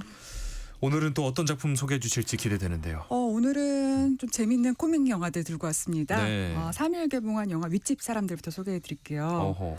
이 작품 같은 경우에는 우선 원작이 있어요. 네. 스페인 영화 센티메탈이 원작이고요. 근데 출연진이 굉장히 화려합니다. 배우 하정우 씨, 공효진 씨, 또 김동욱 씨, 그리고 이한희 씨가 주연 배우고요. 네. 그리고 하정우 씨 같은 경우에는 주연경 감독으로 나섰습니다. 감독으로 그렇죠. 네. 그래서 부산국제영화제 때 국내 관객들한테 처음 공개됐고요. 제10회 런던 아시안 영화제를 통해서 유럽 관객들한테도 선보여졌습니다. 뭐 하정우 배우 또 감독인데 감독으로서도 참 연출작이 꽤 되죠 이제. 제가 보니까 네. 저도 하정우 감독님 작품을 다 봤어요. 예. 첫 작품이 2013년 롤러코스터, 그리고 그렇죠. 2015년에 영화 허삼관, 네. 그리고 2025년에 영화 로비까지 세 작품을 했고 이번이 네 번째 연출작입니다. 근데 화정우 감독님 작품을 보면 다 특징이 있어요. 예. 일단 출연진이 굉장히 많습니다. 네. 대사도 많아요. 그리고 네. 좀 상황이 이런 상황이 있어 싶을 정도로 예측 불가능한 상황들이 있습니다. 네. 근데 이번 윗집 사람들도 역시 딱 보면은 이거 하정우 감독 작품이구나 그렇게 느낄 수 있을 정도로 대사도 많고 상황도 정말 예측 불가능한데 네. 다만 캐릭터만 이번에는 딱 배우 4명만 출연을 합니다. 네. 아까 말씀하신 주연 배우들만. 네. 야, 하정우 감독의 그 말맛이 살아있는 또 영화가 될 것 같다고 하니까 기대가 됩니다. 어떤 내용을 담고 있을까요? 일단 윗집 사람들이라는 제목을 보면은 좀 이렇게 예상되는 부분들이 있잖아요. 층간소음 맞습니다. 그래서 층간소음이 소재인데요. 네. 이 층간소음 때문에 갈등을 빚었던 윗집 부부, 아랫집 부부가 함께 이제 저녁 식사를 하면서 벌어지는 사건을 담았습니다. 불편해. 네. 그렇죠. 그래서 공효진 씨랑 김동욱 씨가 아랫집 부부예요. 이 부부는 약간 권태에 빠진 정아랑 현수입니다. 그리고 이한희 씨와 하정우 씨가 윗집 부부인데요. 좀 애정 행각을 좀 남다르게 보이는 윗집 부부 김 선생과 수경 역으로 출연합니다. 네. 사실 이 윗집 부부들의 이 생활 소음 때문에 이 아랫집 부부인 현수랑 정아가 좀 이래저래 불편한 게 많았어요. 네. 그런데 아랫집이 이제 좀 늦게 이사를 와서 인테리어 공사를 하니까 그 기간 동안 참아줘서 감사합니다 하고 예. 저녁 식사를 초대를 하게 돼요. 네. 근데 막상 이 자리에서 만났는데 굉장히 이제 남편인 현수는 좀 불편함을 내비치는데 네. 정작 그 자리에서 윗집 부부가 아랫집 부부한테 뭐 성적 취향이라든가 뭐 부부 관계에 대해서 네. 정말 상상하지도 못한 대담한 제안을 하면서 이 이야기가 벌어집니다. 예. 이 영화가 이제 하정우 감독 작품으로는 처음으로 19금 판정을 받았는데요. 네. 예상하시는 뭐 노출이라든가 네. 이런 게 하나도 없습니다. 그런데? 손목도 한 번 안 잡아요. 근데 네? 19금이에요? 네, 대사가 굉장히 능청스럽고요. 또 배우들의 표정이라든가 어떤 심리전이라든가 이야. 연출적인 묘사만으로 19금 판정을 받았습니다. 야, 굉장히 특이하네요. 노출이 아예 거의 없는데 야한 영화다. 이 하정우 감독 특유의 그런 말맛 때문에 나온 판정이겠네요. 그렇죠. 그래서 대사를 보면은 정말 그 빵 터진다 이런 얘기 하잖아요. 네, 네. 근데 그런 경우가 굉장히 많아요. 그래서 이 집 터가 정말 좋잖아요. 뭐 풍수지리가 좋죠. 이런 대사를 하면은 네. 그래요. 풍수가 지리죠. 이렇게 대답을 하는 식이에요. 네, 네. 그리고 이 영화에서 좀 눈여겨봐야 될 게 이 배우들의 관계입니다. 네. 그래서 하정우 씨랑 공효진 씨 같은 경우에는 과거 이제 러브픽션이라는 영화를 출연했었는데 그 이후에 13년 만에 재회고 또 하정우 씨랑 김동욱 씨 같은 경우에는 뭐 국가대표, 신과 함께, 하이제킹까지 총 3작품을 함께했습니다. 그러네요. 그래서 영화를 보면은 예전에 이 배우들이 출연했던 작품들이 영화 속에 녹여졌어요. 그래서 네. 김동욱 씨가 연기하는 현수가 극중 그 직업이 영화 감독인데 네네. 자신이 연출한 캐릭터에 대해서 여자 주인공의 겨드랑이를 깎지 않는 여자다 이렇게 소개를 해요. 겨드랑이 털을 그게 러브픽션에서 그렇죠, 이제 공효진 그렇죠. 씨가 연기한 캐릭터입니다. 그래서 이거는 이제 영화를 많이 보면 볼수록 또 알면 알수록 그걸 찾아가는 재미가 있는 작품입니다. 네. 노출이 없는데 야한 영화다. 굉장히 좀 특이한 영화일 것 같은데 오랜만에 이 성인들을 위한 코미디 영화가 될 것 같습니다. 소개 잘 들었고요. 다음 또 소개해 주실 영화는 어떤 영화일까요? 역시 코미디 영화입니다. 같은 날 개봉한 영화 정보원입니다. 네. 예, 왕년의 에이스 형사가 자신한테 이제 굵직한 사건들의 정보를 제공하는 원과 함께 우연히 이제 큰 판에 끼어들게 되면서 벌어지는 범죄 액션 코믹물이고요. 예. 김석 감독의 상업 장편 데뷔작인데 배우 허성태 씨, 조봉래 씨, 서민지 씨가 주연으로 출연합니다. 네네. 개봉하지도 않았는데 제24회 뉴욕 아시안 영화제 개막작으로 선정되기도 했었고요. 네. 또 2025 아시아 국제영화장에서 외국어 영화 부문 작품상을 수상했습니다. 이야, 일단 주목을 끄는 게 이 주연 배우 허성태 씨예요. 뭐 영화 범죄도시부터 시작해서 드라마 파친코 또 오징어 게임에서 이 비열한 조폭 덕수로 뭔가 글로벌 빌런으로 굉장히 인상적인 연기를 펼쳤잖아요. 이번 작품에서는 어떤 인물을 연기했을까요? 사실 이 영화 자체가 거의 허성태를 위한 영화라고 그렇게 보시면 될 것 같아요. 네. 근데 허성태 씨를 이제 개인적으로 만나보면은 굉장히 내향인이에요. 아이예요? 그 흔히 말하는 그쵸, 아이죠. 근데 또 대화를 오래 나누면 굉장히 재밌습니다. 네. 그래서 그런 의외성 때문에 이분이 이제 소위 말하는 그 헉하인 쇼폼 댄스 그렇죠. 그런 것도 하시고 굉장히 네. 입담이 좋으세요. 네. 그래서 이 영화가 허성태라는 이 배우의 캐릭터에 집중한 영화라고 보실 수 있겠는데요. 네. 일단 이 오남혁이라는 형사 이제 한때 이제 어떤 작전에 공들였는데 그 공들였던 작전이 실패하면서 강등됐습니다. 아이고, 네. 그래서 나 딱 한탕만 하고 은퇴해야지 이러고 있었는데 어느 날 밀수 조직에 심어둔 정보원과 함께 거액을 노리려다가 예상치 못한 범죄 사건에 휘말리게 됩니다. 그럼 보통 이제 영화에서 형사들이 좀 철두철미한데 이분은 좀 허술해요. 그래서 빈틈이 네. 굉장히 많습니다. 아이고, 네. 그래서 번번이 뭐 계획에서 미끄러지고 정보원한테도 휘둘리고 또 이제 짝사랑하는 여성 앞에서는 말도 제대로 못하고. 아이고. 그래서 영화를 보면은 이제 허성태 씨가 속옷만 입고 막 산속을 뛰어다니는 장면도 있는데 네. 이런 것 역시 약간 이분의 의외성 때문에 네. 발견된 그런 씬이 아닐까 싶습니다.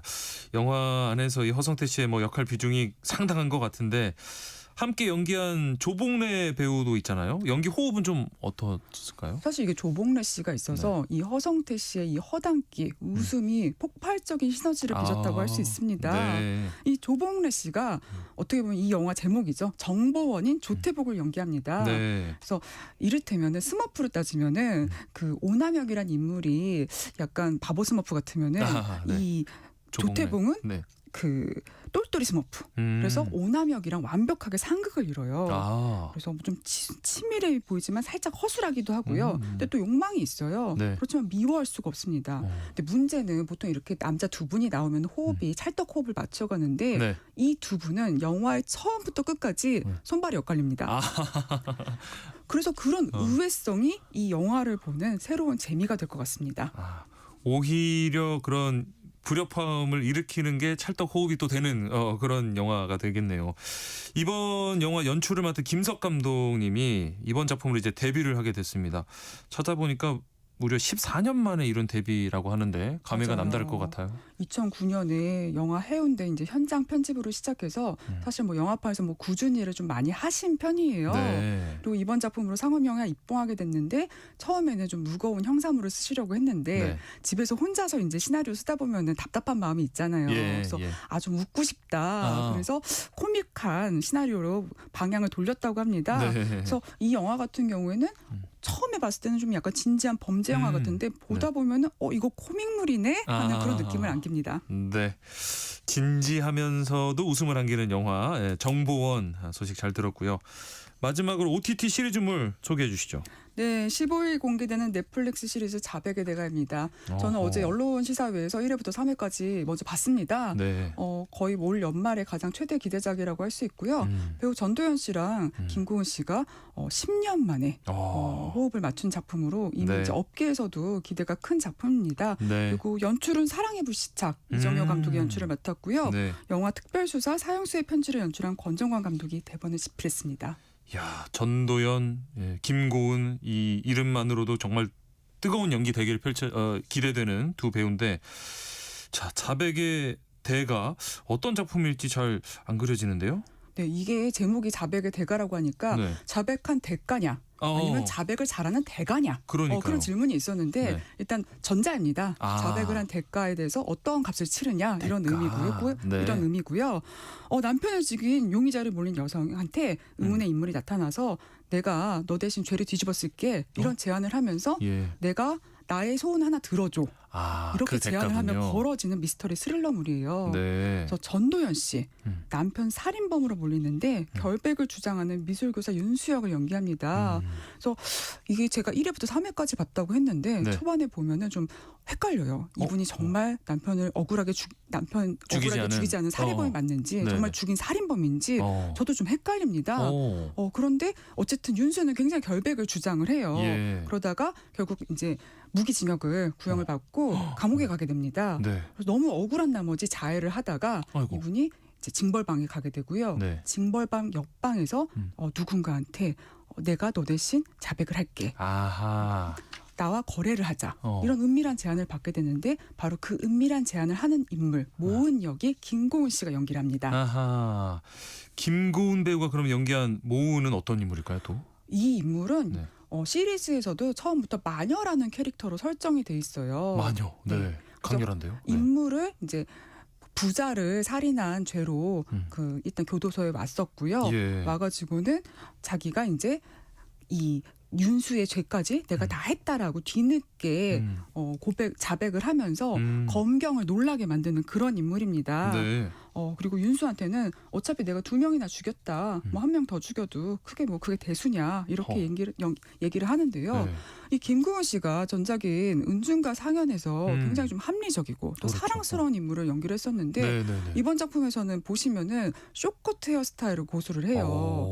이제 보통 이런 인물들이 머리카락 속에 자기의 감정을 숨기는데 나는 이걸 숨기고 싶지 않다. 그래서 일부러 머리를 짧게 자르고 그래서 보다 보면은 김고은 씨의 그 표정 없는 연기에 굉장히 빠져들게 됩니다. 함께 연기한 전도연 씨가 예전에 협녀할 때는 네, 이제 10년 김고은 전에. 씨가 나한테 많이 상담도 하고 그랬는데 네. 이 10년이란 시간이 지나니까 자기는 그 자리에 그대로 머물고 있는데 김고은 씨가 훌쩍 성장해서 이번에는 내가 많이 의지를 했다 이렇게 얘기를 했습니다. 사실상의 대선배가 주는 큰 칭찬의 의미로 들리기도 하는데요. 전도연, 김고은, 뭐 막강 이 연기력을 가진 배우들이 있지만 옆에서 또 힘을 보태는 조연들도 만만치 않다고 하던데요. 네, 이 작품은 그냥 뭐 연기 차력쇼입니다. 일단 뭐 배우 박혜수 씨가 네. 두 사람 사이의 이 거래 비밀을 캐는 수사통 검사 수사 검사로 분하고요. 네. 또 진성균 씨는 이제 윤수의 변호사로 분하는데 이 변호사인데 특이하게 이제 권투 선수 출신입니다.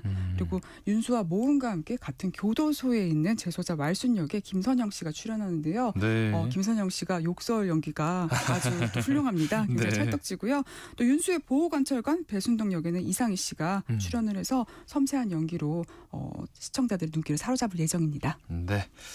영화와 OTT를 소개하는 라디오와 팝콘 디지털 데일리 조은별 문화부장과 함께했습니다. 오늘 말씀 고맙습니다. 감사합니다.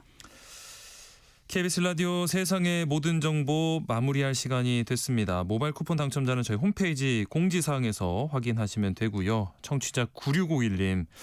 삼수생 엄마입니다. 한 해 한 해가 너무 힘드네요. 아이가 올해 정말 노력 많이 했는데 예상치 못한 가채점 결과로 좀 의기소침해 있거든요. 좀 힘내라고 해주세요. 기도합니다. 라고 하셨는데 오늘 또 이 성적 발표 나잖아요. 점수 공개되는데 기운 내시고 또 어딘가 솟아날 구멍이 나타날 겁니다. 힘내시고 옆에서도 잘 응원해 주시고요.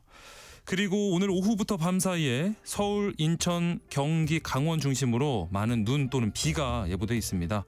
퇴근 시간대 교통 혼잡 우려되니까요. 가급적 대중교통 이용하시고 운전하실 때는 충분한 앞차 거리 유지하시면서 감속 운전하시기 바랍니다. 저는 내일 다시 찾아뵙겠습니다. 행복한 오후 보내세요. 아나운서 임지웅이었습니다.